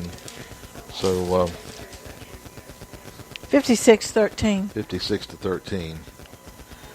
You have one halftime score? I do. Was that a halftime score? 28-21. Dan River over Nelson. 28-21. At one point, they were tied 14-14. 28 Dan River, Nelson 21. Okay, I would have looked at that and said 28-21, Nelson leading. That's the way I would have looked at that. Yeah. Yeah. So, I'm not sure. We'll try to get clarification on that just to be sure. Right now, the the Raiders kicker is out warming up as he is practicing his kicks. And he is kicking that from about the 35-yard line and can almost reach 45 yards for the field goal. Just coming up a little shy. They're going to move him up now to practice some other phases of the game. So again, our score here is Appomattox leading the Gretna Hawks by a score of 14-0. Stuart, you were talking about Thanksgiving a little while ago with the basketball event. Don't forget to place your orders for holiday bacon at C&E's. Delicious holiday bacon at C&E's. Carolyn is taking, as of November 1, she'll be taking orders for Thanksgiving. And then the beginning of December, she'll take for Christmas orders and reservations. So be getting your plans. Everything is delicious. Can't go wrong with any selection at C&E's. No, you certainly can't. So remember that. Again, be sure to get that call in as soon as possible when November 1st rolls around. So we'll get some clarification on that Dan River Nelson score just to be sure on that. As we're trying to find some other scores to pass along. Radford over James River 42-6. As we said already, of course, our game here, Appomattox 14, Gretna 0. Buckingham over Cumberland 36-6. Bassett over Tunstall at half 20-6. Heritage and Rustburg in a close game at halftime. With Heritage leading Rustburg 15-12 at half.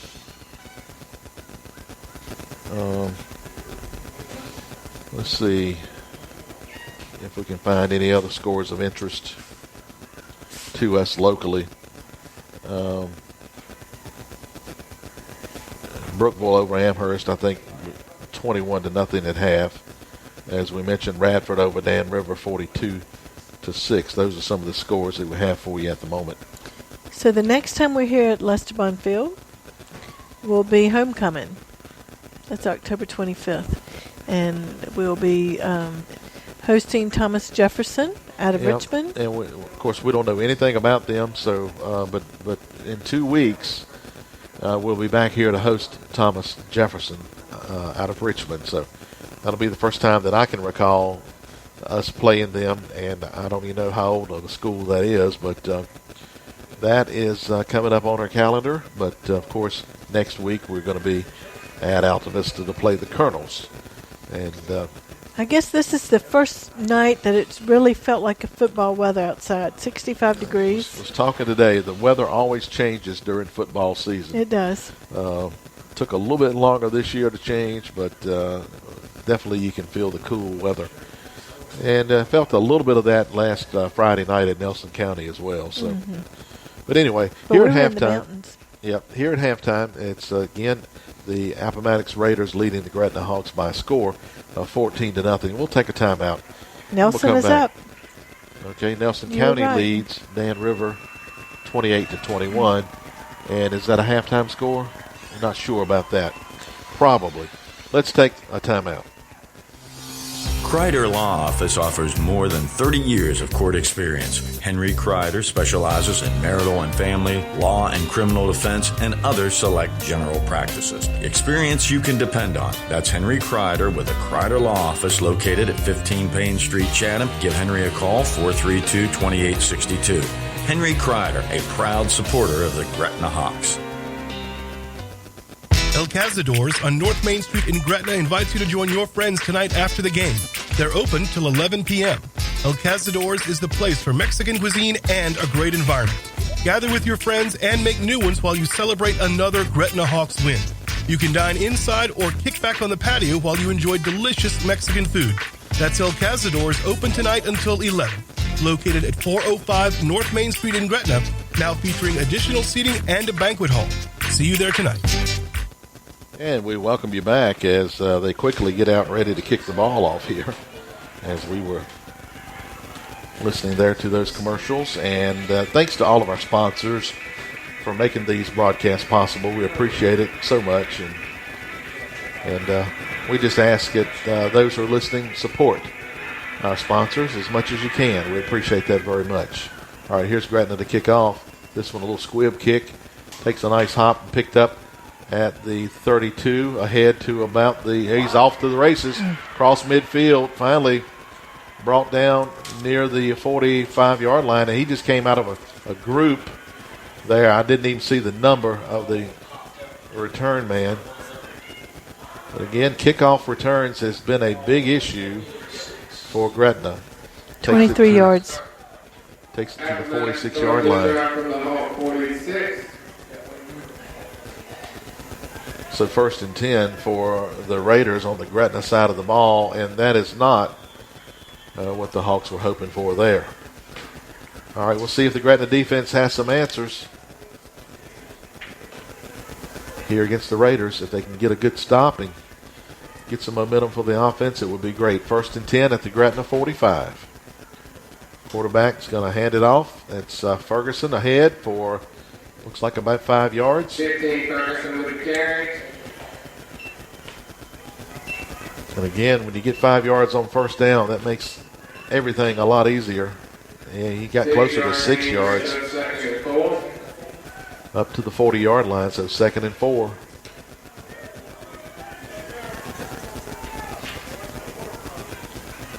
Quarterback now lolling under center. And he's going to hand it off. Short run there. 55 on the stop for Gretna. There. Gain 3, 3rd and 2. Hazare White, that's the female player. 55, I said. I'm sorry. Eli Norkett. All right, so 3rd down. 3rd and 2. And we've got movement by Gretna.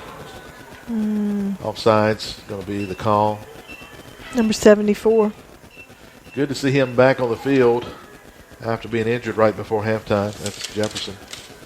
But he's going to be called for the offsides, I believe, here. They're having a little conversation, though, before the call. It is offsides, however. And that brings the 1st down. So 1st and 10 now at the Gretna 32-yard line.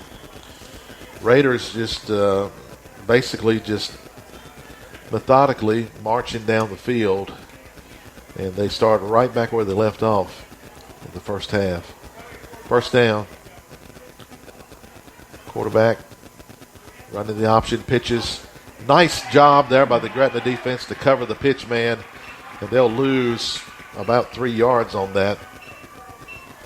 Didn't catch who made that tackle, but that's a nice job. Loss of 3, 2nd and 13, back to the 35-yard line. 74 was in the neighborhood, but I don't know who exactly had their hands down. Brought the player down, but that was a beautiful stop. 2nd and 13. Quarterback now under center. And here's the handoff. That's Ferguson up the middle. Ferguson near the 10. and finally brought down just outside of the 10-yard line. Takes that ball from down from about the 35 down to the 11 maybe. I may be wrong on that. Maybe it's the 12 or 13. Nice run by Ferguson, though. Makes it 24 first and 10, yards. 24 yards. He's carried the ball 10 times tonight for 85 yards. And here's a handoff, number 10, breaking through around the 5 before being ridden down there. 10, Baker with the carry. And it's number 6 on that carry. Baker, he got 7 yards on that. And the first down runs are just killing the Hawks. 2nd and 3. And here's number 10 on the run. And he's going to make it in all the way. Touchdown. Number 10. Touchdown, Keyshawn Baker. Baker in for the score. 20-0. Extra point coming.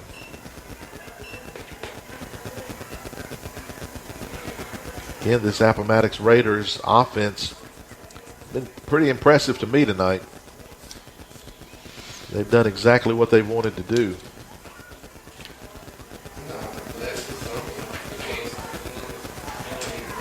All right, here's the extra point. Kick on the way. It is good, and the Raiders lead it 21-0. Timeout on the field. Colbert Moran Funeral Home has been a trusted staple in the Gretna community since its founding over 100 years ago. Today, Kenny and Bruce Moran continue that tradition. Many changes have been made to the original structure that you see today, but the pride of a family business founded upon reliable service still remains. Find comfort in the concern, care, and professionalism extended to your family while you're grieving. During these times, trust Colbert Moran Funeral Home on Main Street in Gretna. Call 656-2211 for additional information or online colbertmoran.com. Gretna Drug at the Junction Shopping Center in Gretna has provided trusted prescription services since 1967. They have a 100-day supply of generic prescriptions starting at $10 and also offer flu shots and immunizations. Try Gretna Drug's drive-through prescription service or take advantage of the automated system by calling 656-1251 and your order will be ready when you arrive. Gretna Drug is the headquarters for home health services and supplies and over-the-counter medications. Find them off Highway 40 west of Main Street or check them out online at gretnadrug.com.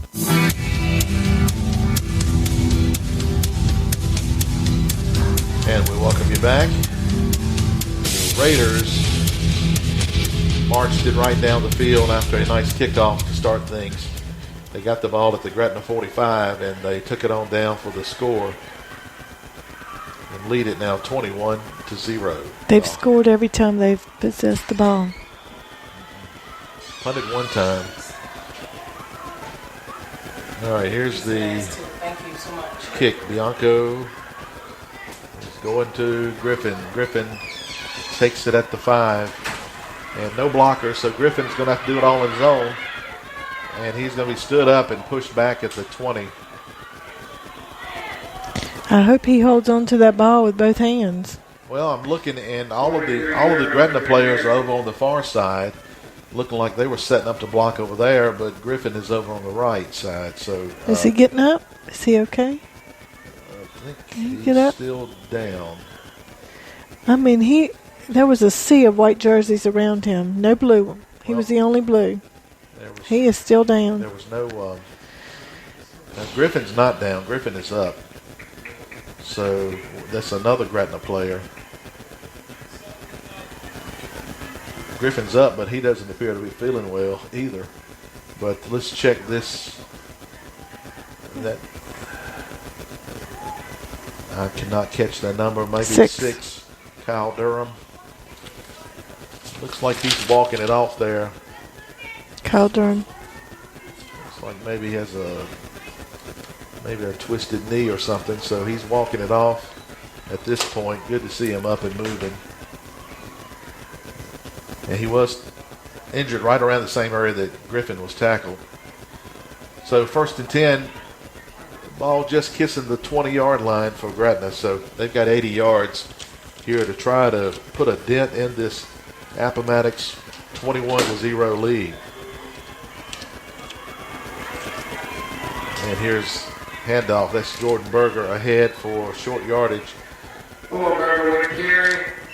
Maybe 3. And the question I had at the beginning of the game is, what do we do when we cannot run the ball? 4-yard gain brings it a 2nd and 6. And that question needs to be answered. It's a 4-yard gain, 2nd and 6.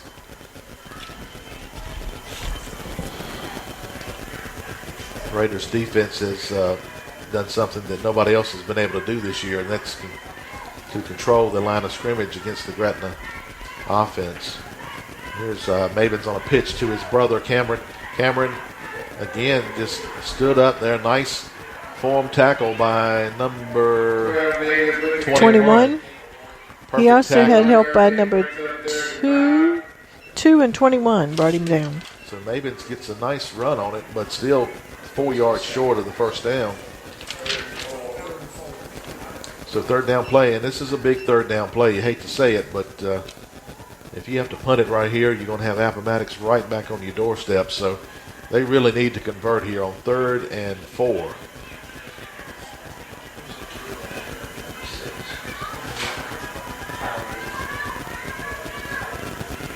So on 3rd down, Mavens is going to roll. Now looking to throw and throws behind his intended receiver, Dalen Miller. Miller would have had the first down if the pass had gotten to him, but it was behind him. No opportunity to catch it. 4th and 4 for the Hawks here. And now with this 4th down play,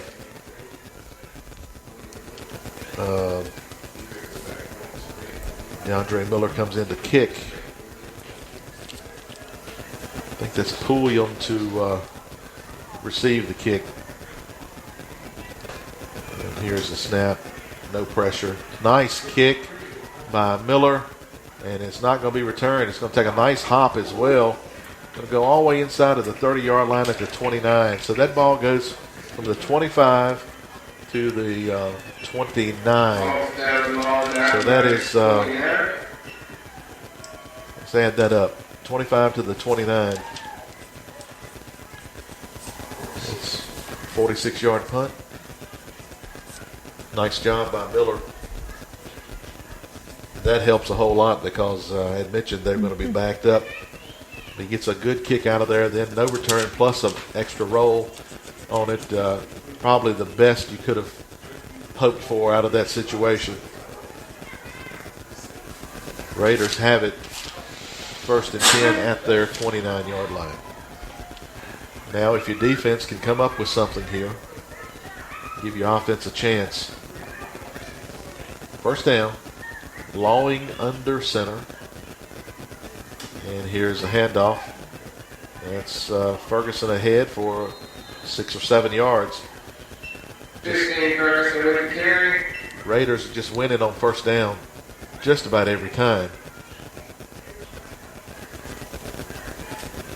Gain of 7. 2nd and 3 for the Raiders. Our score, Appomattox 21, and Gretna 0. Looking at Kyle Durham, injured on the kickoff, walking along here on the sideline, still favoring the leg a little bit. 2nd down and short. And here's the handoff, number 6. He's going to have the first down. He gets about 5. He needed 3. 6 Scruggs with a carry. Scruggs on that carry. First down. Crosses the 40 to the 42. 1st and 10 for the Raiders at their 42-yard line. The Raiders leading 21-0. Hawks defense trying to make a stop here. On first down, here's quarterback to throw. And a bad throw at that. He was under pressure, intended for Ferguson. And it's incomplete. Now 2nd and 10 for the Raiders. 2nd and 10 now for Appomattox. Again, we're on the road next week to Alta Vista to play the Colonels over there at English Stadium. Join us at 6:30 for the pregame.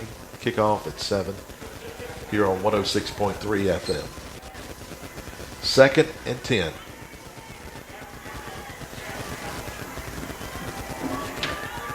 Quarterback now under center. And here's the quarterback going to pitch it on the option. Pitch nicely played. Knocked out of bounds on the far side. That was number... Is that number 8? 6. Quarterback is 8. That was number 6. Scruggs. Got 1 yard. Third down. I'm talking about the player that brought him down, the Gretna Hawk that brought him down.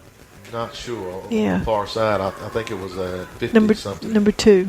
I've been watching. Number 2. All right, DeAndre Miller with a nice tackle on the pitch. So 3rd and 9, an excellent opportunity here once again for this Gretna defense to come up with one more play and force the Raiders perhaps to punt here. Quarterback going to throw it under pressure, and he'll be wrapped up and brought down with a sack. A loss of about 5 or 6 there. So number 12 for Gretna. The Hawks, and I can't catch the numbers. 52 brought him down. Witcher in there. So now, punting 6 loss. situation. This is the second punt of the night for the Raiders. Pulliam had a terrible punt the first time off the side of the foot. It went about 6 yards maybe. I know he's looking for a better outcome. Griffin is back deep for this punt. And here comes the kick. And it's going to be short.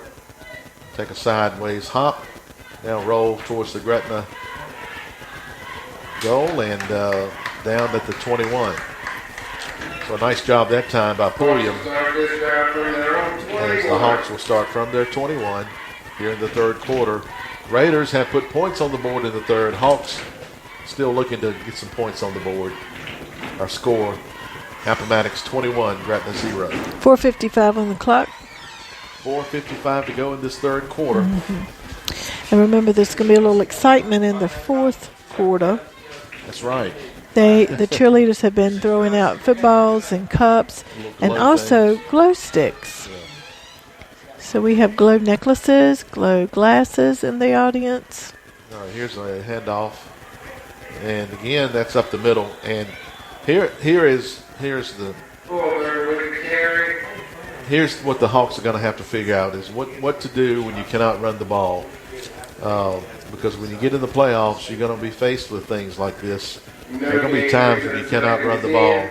2nd and 10. 2nd and 10 now for the Hawks.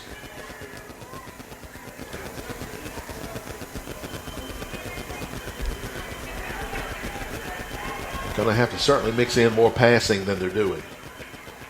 And here's Mavens on the pitch to Miller. Miller reverses field and runs right into a Raider, number 52, I believe it is, and 62 on the stop. And Miller reversed field and reversed right into number 52. No gain. 3rd and 10. No gain brings up 3rd and 10. Colton Smith and A.J. Moore. That middle of that Appomattox defense has been impressive tonight. I'm not sure why you would try to go up it anymore, to be honest. Well, they've been doing it all year, and they still think they can do it. But so far tonight, They're hitting the wall. Hasn't been a whole lot there in the middle. It's not. Now you got 3rd and 10. Mabens goes under center and back to pass. Pressure, he rolls out. Now throws across the field and in double coverage, but it's caught by Dalen Miller. I think it's Dalen. Still on his feet, yep. To the 45-yard line. Wow. And Dalen Miller with a nice catch. Miller's had a couple of nice catches 34. tonight. 34 yards on that. Again, though, it was thrown into double coverage. Miller did a good job of reaching up and getting that and hanging on to it while they were trying to bring him down. 1st and 10. And here's Berger. Berger goes out a little bit and runs up the field, picks up about 5. Jordan Berger, instead of running right up the middle, he stepped out a little to the left and was able to get about 5. At the Appomattox 39, 2nd and 5. This time it's Berger again. Berger pushing ahead. Berger brought down around the first down. He's got it, I think. Another 6 yards on that carry. Shake and bake time. And we got a stoppage of time while they move the chains. Awesome. To the Appomattox 34-yard line. 1st and 10 for the Hawks there. And Hawks calling the play from the huddle. Griffin is already out on the receiver position, so he's probably getting the play from the coach. 1st and 10 for Gretna. And here's Berger again. Berger pushing ahead. Those are some hard yards for him. Very hard. Not sure. Yeah, that was Berger. He's taking the whole Raider team with him as he goes down. Gain of 3, 2nd and 7. 2nd and 7 for the Hawks, trying to answer back here to get some points on the board here in the third quarter, trailing Appomattox 21-0. 40 hard yards for Jordan tonight, 13 carries. All right. So now on 2nd and 7, it's going to be Mabins to throw across the middle and in and out of the hands or knocked away. Couldn't quite tell. It's incomplete. Intended for, I think that was Dalen Miller, the intended, check that, number 16. 16. The intended receiver. Not sure he ever got his hands on it. I couldn't quite tell if it was tipped Devontae Blair. May have been tipped by number 1 for the Raiders before it got to him. I'm not sure if he ever got a clean shot at it. 3rd down. 3rd and 7 for the Hawks. And here's a give to Berger. Berger pushing ahead. Going to be just short of the first down. He stretched the ball out at the end of that. And they're going to mark him about a half a yard short. Yeah, 4th and 1. 4th and 1. Berger will probably get another carry here. As Berger, no. Oh, it's going to depend on his spot. He didn't get a good one. Raiders are going to take over. Berger did not get forward momentum there. And this is going to be, I think, short. I'll take a look at it and contemplate measuring maybe. It looks short to me. 1st down Raiders. That's 3 4th downs that the Hawks have not been able to convert. And that one was what we would think might be the easiest one, but credit that defensive front for the Raiders. They were able to stop Berger really before he could get any kind of a push. Thought we had something going there. So, 1st and 10 for the Raiders from the 25-yard line. He was about a half a yard short. Now the Gretna defense has to get back in here, try to make a play. Quarterback hands it off. This is Ferguson, number 15. He gets about, he gets 5 yards just about every carry. I don't care what you do. 2nd and 5. He has 97 yards for 12 carries. 97 yards for Ferguson. Mm-hmm. 2nd and 5 coming up for the Raiders here. Gretna getting a little bit tired, got the hands on the hips, trying to muster up some more strength to stop this Raiders offense. 25 seconds in the quarter. The man comes in motion, and here's a handoff. Quarterback keeps. Quarterback is across midfield.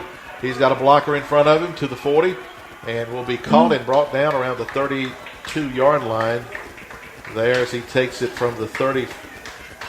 At the 30-yard. 30-yard line. Hey, Lauren, with the carry, he'll have no flag. Lauren takes it to the 33-yard line.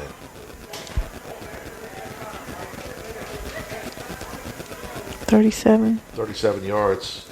And he comes up maybe a little bit, limping just a little bit after that run. But that's the end of the third quarter. And again, our score, Raiders 21 and the Hawks 0. Timeout on the field.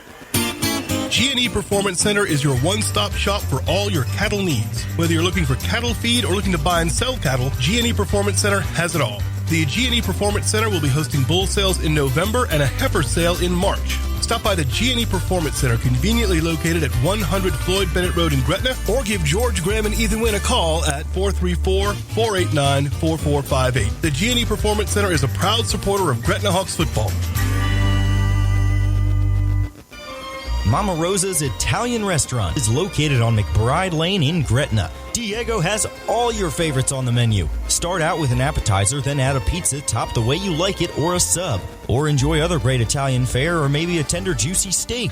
And don't forget dessert. It's all delicious. Come in on Monday and Tuesday and get $2 off a perfectly delectable large pizza. Come join us at Mama Rosa's located on McBride Lane in Gretna. Mama Rosa's open late on weekends.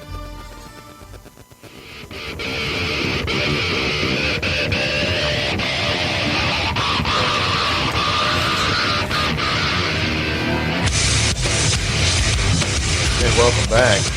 We switch fields now for the final quarter. Hawks find themselves deep in a hole, trailing 21-0. And the Raiders driving here. So 12 minutes. 12 minutes to go. The Hawks going to need a defensive stand here. Turnover would be great. But the Raiders are just not turning it over tonight. Not making any mistakes. The Hawks defense is getting a steady push up the middle against it tonight. So 1st and 10 after that long run by the quarterback, Lawing. And he's going to throw. Quick throw behind his intended receiver, Gilliam. Falls incomplete. So 2nd down.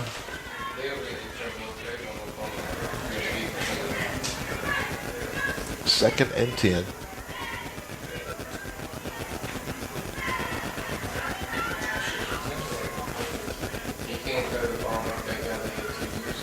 Second down and 10 now for the Raiders.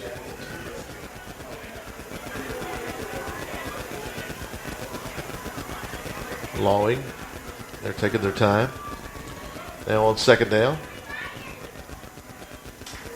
Going to hand it off to Ferguson, 15. Ferguson off the left tackle. Gains maybe 4 there. 3rd and 6 coming up.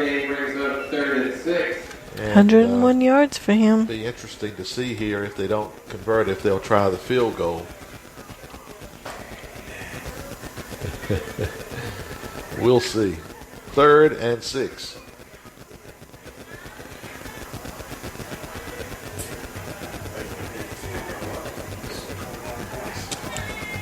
All right, on 3rd down, quarterback under center. And he's going to throw it. Pressured and scrambling, and he's going to be thrown back for a big loss. As that was trying to see that number. It was, it's just impossible. It may have been number 8. I'm not sure. Can you tell? I can't see it. I do see that Kyle Durham is back out there.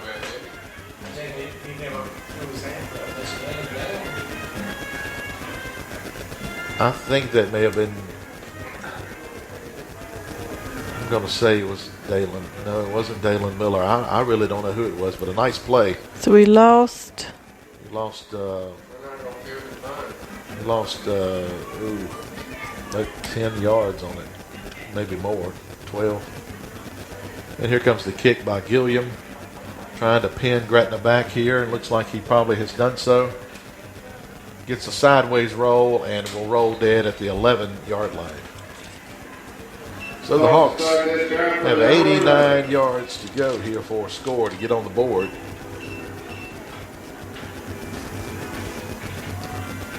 It might have been DeAndre Miller who made that stop over there. He's getting some pats as he comes over.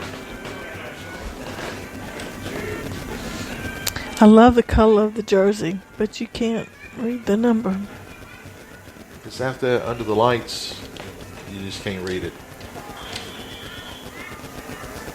1st and 10 for the Hawks, and they need something big to happen right here. Don't want a turnover either. And here's a handoff up the middle, stopped at the line. Berger with the carry. It's Jordan Berger just not able to get consistently going there in the middle.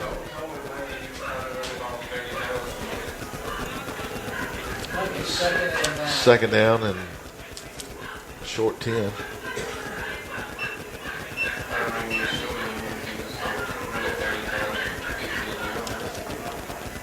All right, so now the Hawks to the line here.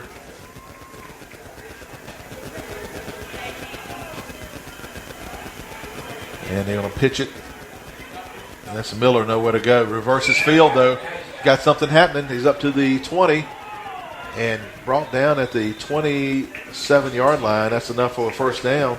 Miller with the carry. Takes it from the 11 up to the 16 yards. Took from the 11 to the 27. 16-yard gain, and there was nowhere to go on the right side. He reversed field and found some room to run and got the first down. So now 1st and 10 from the 27-yard line. Raiders leading 21-0. Here's a handoff. No keeper. Now the pitch to Mabins. Mabins is going to be caught for a loss of 3 or 4. As that pitch was to Mabins, but Mabins had a man on him. Loss of 4, 2nd and 14. Raiders run that option, and they probably practiced against the option, and they were right there for that stop. Cameron wants to come out, I think, and stay in. So 2nd and 14.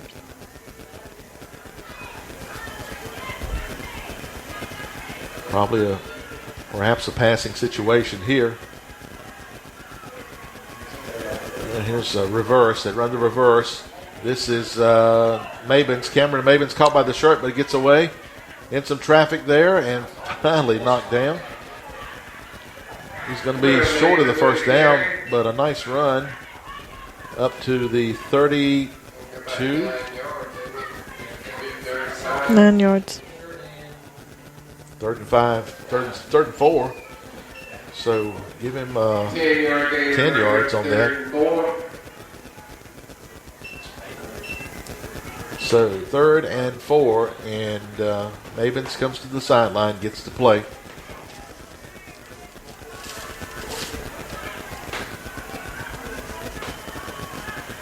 Hawks to the line on a big 3rd and 4.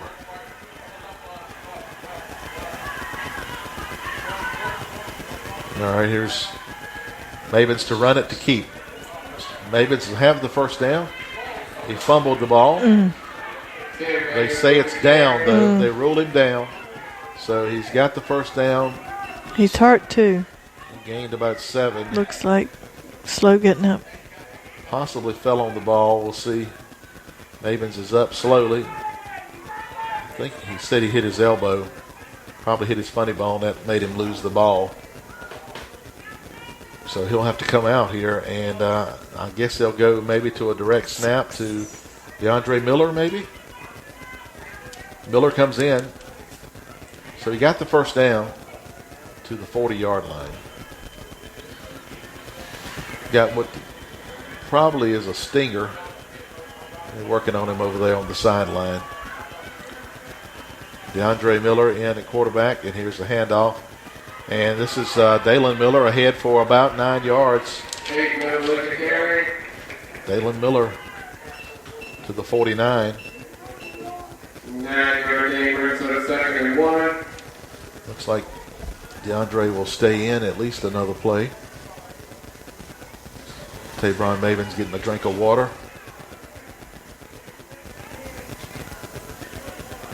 All right, so we have 2nd and very short here, 2nd and a half yard. It's the Raiders leading 21-0. Hawks trying to put some points on the board here in the 4th quarter. And here's a handoff. They run into each other. And they're going to not get the first down because of that. A loss on the play. It'll be 3rd down now and a full-size one at this point.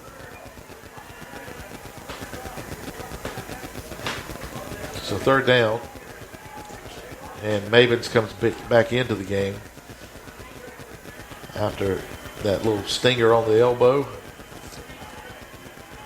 3rd and 1. I think Jordan Berger is going to get this carry.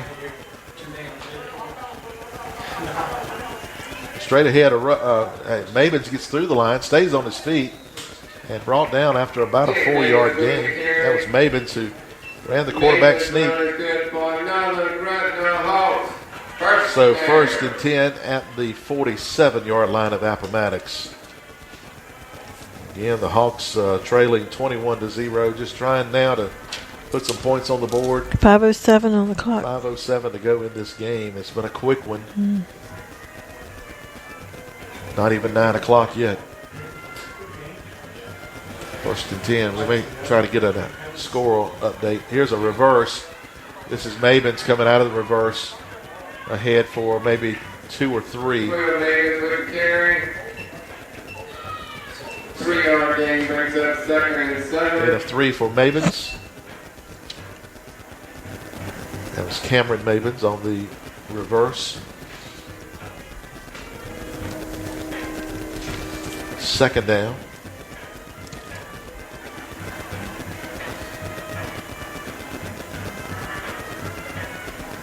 Second and 7, we'll call it. Isaiah Griffin will move to the right side of the field, which is the wide side, line up as receiver. On the wings, we have Dalen Miller and Cameron Mavens. Mavens, we're going to hand this off. Well, we got a whistle. Looks like he was looking maybe to throw that. But the Hawks will be penalized here.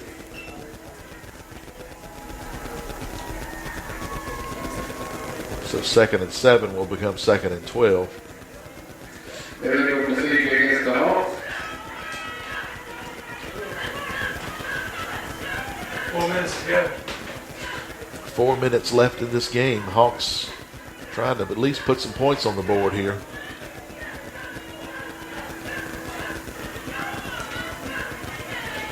On 2nd and 13, Griffin is way off sides. He moves back before the play. And here's Mavens under pressure throwing. It's caught. And he is able to get away for a moment down inside of the 15-yard line. There's a flag across the defensive secondary. This could be probably holding against the defense maybe.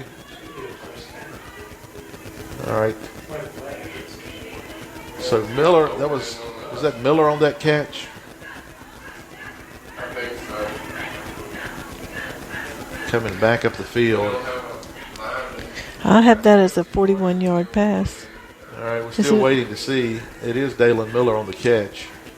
Still waiting to see if this play will stand.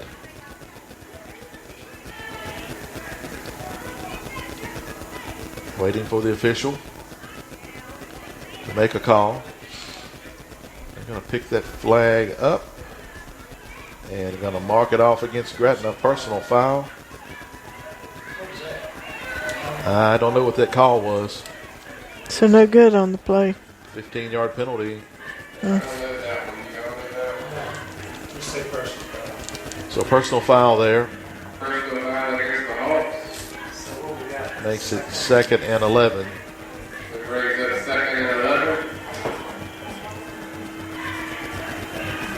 And here's Mavens to keep. Going to pitch it to Ferguson, I believe. And that pitch was late. And behind Ferguson, he could not do anything with it once he got it. Loss of 2. Well, loss of 1. 3rd and 12 now. 3rd and 12.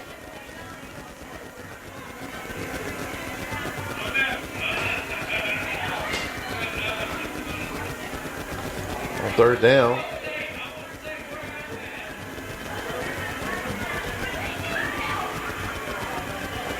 All right. Here's Mavens rolling out. Throwing. Intercepted by number 14 at the 26-yard line. Pass for Mavens intercepted by the Raiders. So the Raiders take over on the interception. And we'll probably run the clock out here, leading 21-0. Second turnover, fumble earlier in the game. There's now a penalty, interception. however. Hold on. Hold the phone. There's a penalty. I missed the call. It's against Appomattox. It's against the Raiders. And was it after the play? Apparently not. Mavens goes back in on offense. Wow. So I'm not sure they've marked the ball off yet, and the Hawks are ready to go. All right, we're waiting to see. He's going to go here and turn around. All right, from the line of scrimmage, the penalty goes 15 yards, and it will be a first down. Here's the call. I'm not sure what that call was. It is 15 yards and a first down for the Hawks. 15-yard penalty against Appomattox, so they go for a Hawk first down. 1st and 10 at the 33-yard line. Here's a handoff to, I believe that's Berger. Berger ahead for probably his longest run of the night, about 12 yards. Yes. Berger's run is good for another Gretna Hawks. So 1st and 10 now at the 23-yard line. And here's a handoff.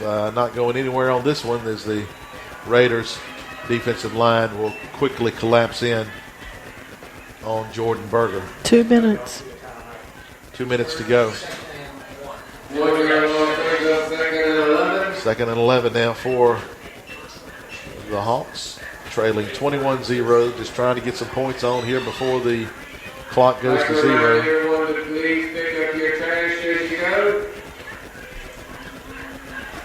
And on 2nd and 11,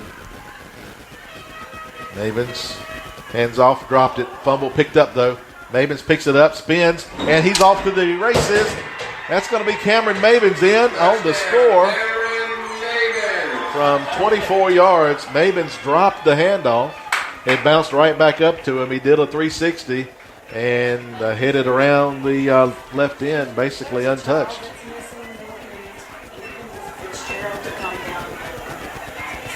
And now the Hawks to kick the extra point here. Nice recovery by Cameron Mavens to get that score. Now the extra point by Canaris. Kick on the way. It's good. Our score now is Appomattox 21 and Gretna 7. Timeout.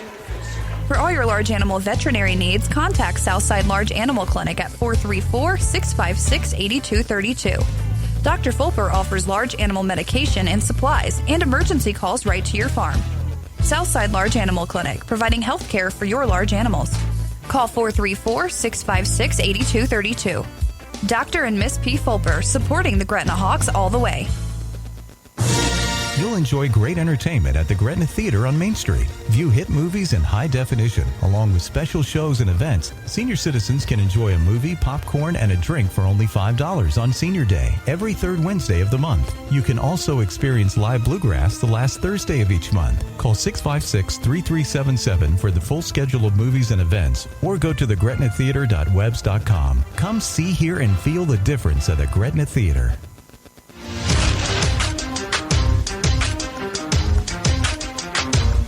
Welcome back, and we all anticipate an onside kick here with about a minute 35 to go. Minute 35. 1:35 to go in the game, and obviously the Hawks are going to try to get an onside kick and get another score. But then they'd have to do it again, so let's see what happens. Here's the kick, and it's too deep. Well, they blew a whistle. Offsides. I'm not sure that the Hawks were on the same page with the coach right there, based on the reaction from the coach. He was screaming at him before he kicked the ball. He knew something wasn't right. So this is offsides against Gretna, and offsides against the Hawks. I'm not sure that Canaris understood he needs to kick that ball 10 yards and not 20 or 25. Is he upset that he kicked it so far, or is he upset because he was offside? No, the intent was to kick it 10 yards. Unfortunately, it was offsides. Fortunately? Yeah, they stopped the play. Oh, okay. Because there's no need to kick it down the field here. If you're trying to get an onside kick, I mean, that's 10 yards. You kick it to like the 40? Yeah, but you got to put some air under it. Let's see. See what they do. This is what they want to do right here, probably. Yeah, they still don't quite have that. Raiders will cover that at their 45-yard line. Raiders start this drive from their 45. And now should be able to run the clock out. 3. All right, so Hawks have their timeouts, but will they use them here? Trailing 21-7.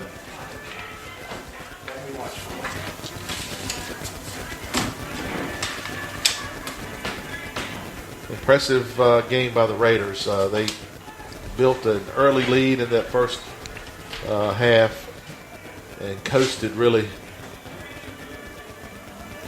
with a fine defensive effort. All right, on first down. Quarterback under center. Hands it off. That's Ferguson. Ferguson ahead for about 4. And timeout called by Gretna. 15 Ferguson with the carry. 5-yard gain brings up 2nd and 5. Timeout Hawks.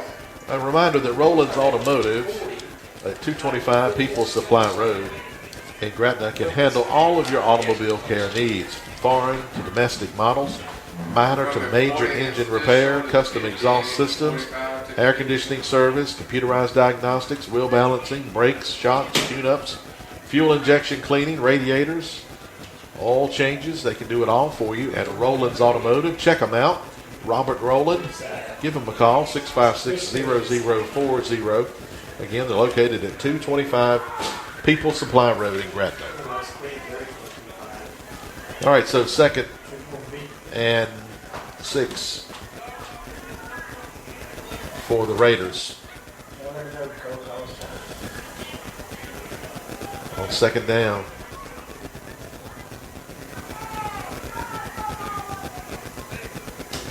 And here's the run by number 10, Baker, ahead for a few. Timeout called. It's going to be 3rd down and about, I think it'll end up being 3rd and 1. Gain there of about 4. So 3rd and 1. And if the Raiders are able to get this first down, then they can run the clock out the rest of the way. Hawks have one more timeout. Don't forget, the Hawks will be on the road to face the Alta Vista Colonels next Friday night. Be sure to come out and support your Hawks over there. Just a short drive over to English Field in Alta Vista. But if you're not able to do that, we'll have it for you on the radio. 106.3 FM, bringing you the play-by-play, as the Hawks will look to get back on the winning track after derailing here tonight against the Appomattox Raiders. 3rd and 1.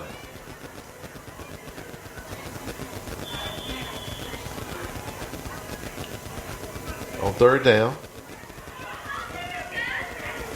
here's a handoff, and that line just pushes the Gretna players ahead for about 4 or 5 yards. 5 yards. And that'll do it. 5-yard gain. Ready for Appomattox first down. Makes it first down. The Hawks will keep that last time out, I think, in their pockets. So now 1st and 10 at the Gretna 42-yard line.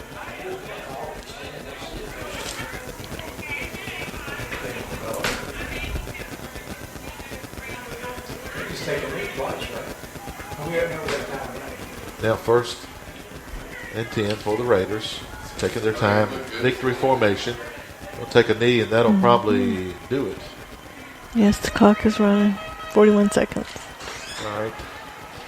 Let's see if they have to run another play or not.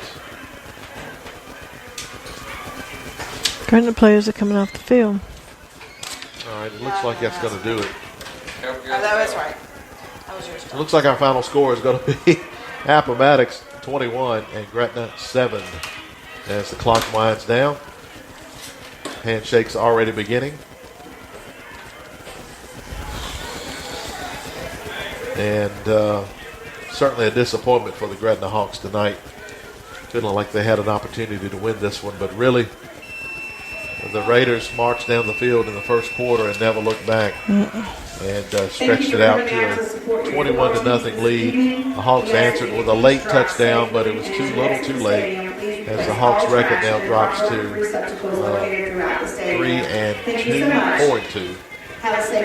4-2. So and the Raiders go to 4-2. So congratulations again to the Raiders, and the Hawks come up short tonight against these Appomattox Raiders. We'll take a timeout.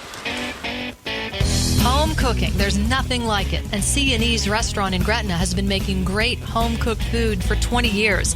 Fresh salad bar and great-tasting homemade items from the dessert bar.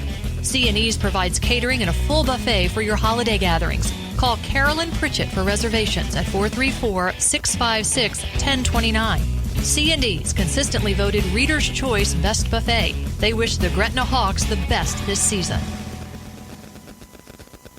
Perkins Tire and Service Center on Route 29 at Tight Squeeze is ready to serve you for all your car care needs.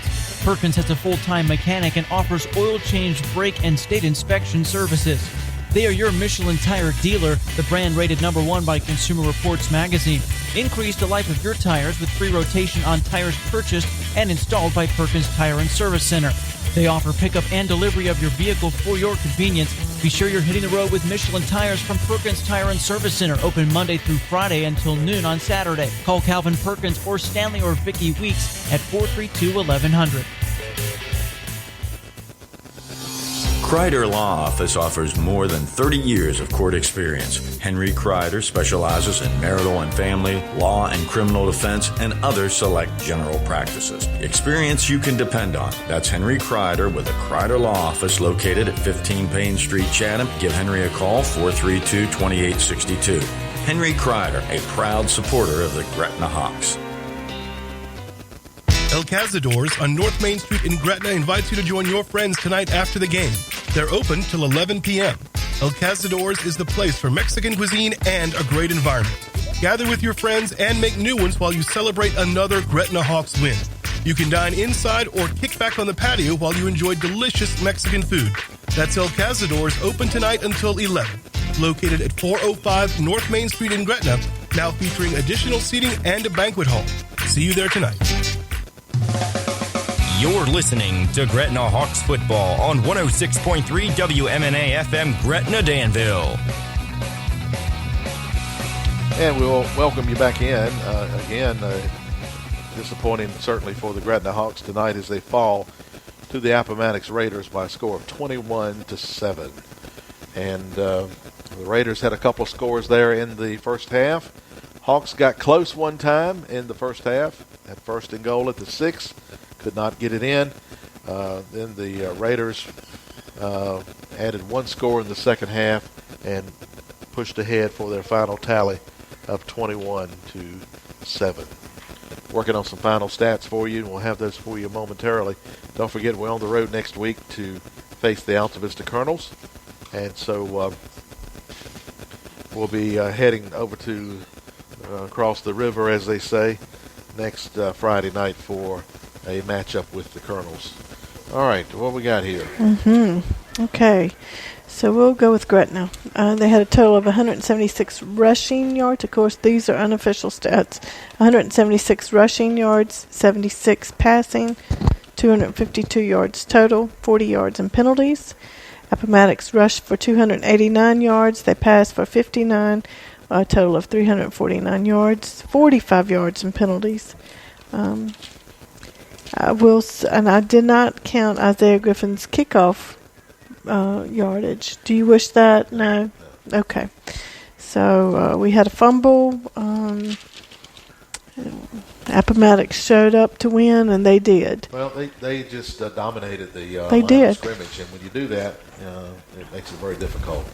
They pushed us around, especially on first down. They were getting 5 to 7 yards on first down. That makes it real easy to get your first downs and keep the chains moving. And they didn't do anything flashy, but they just were a powerful running attack here against Gretna. Yeah, they couldn't do anything against them.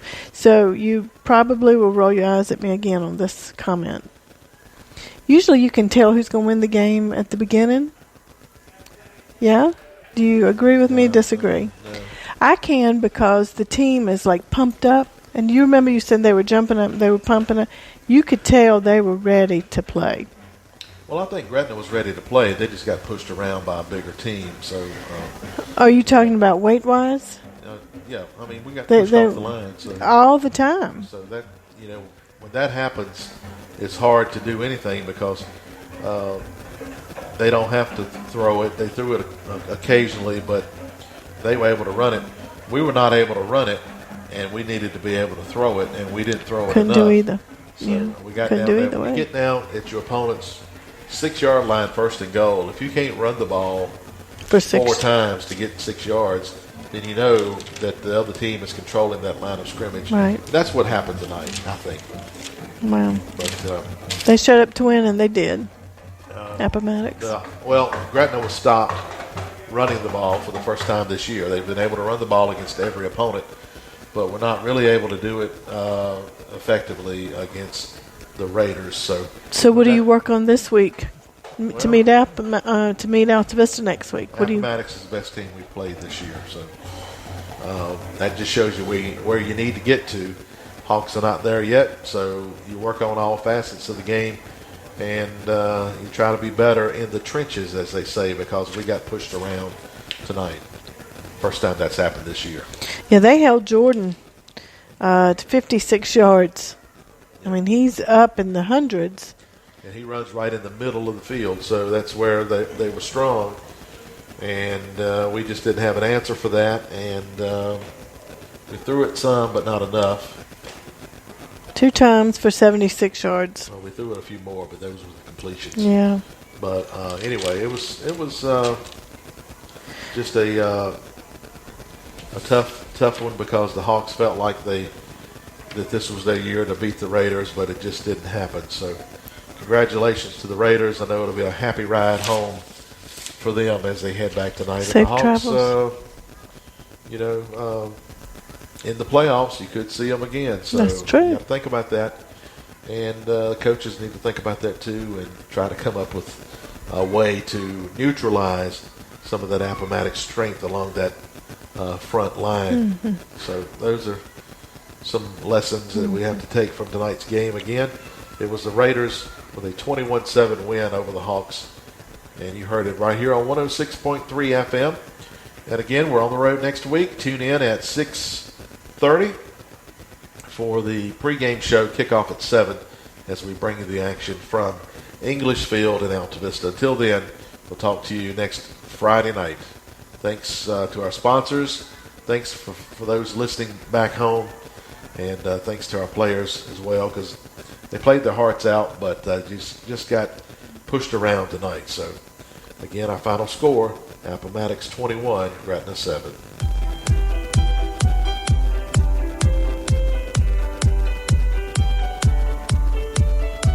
You've been listening to Gretna Hawks football on Virginia's talk station WIQO 106.3 FM Gretna Danville. We now send you back to regularly scheduled programming already in progress.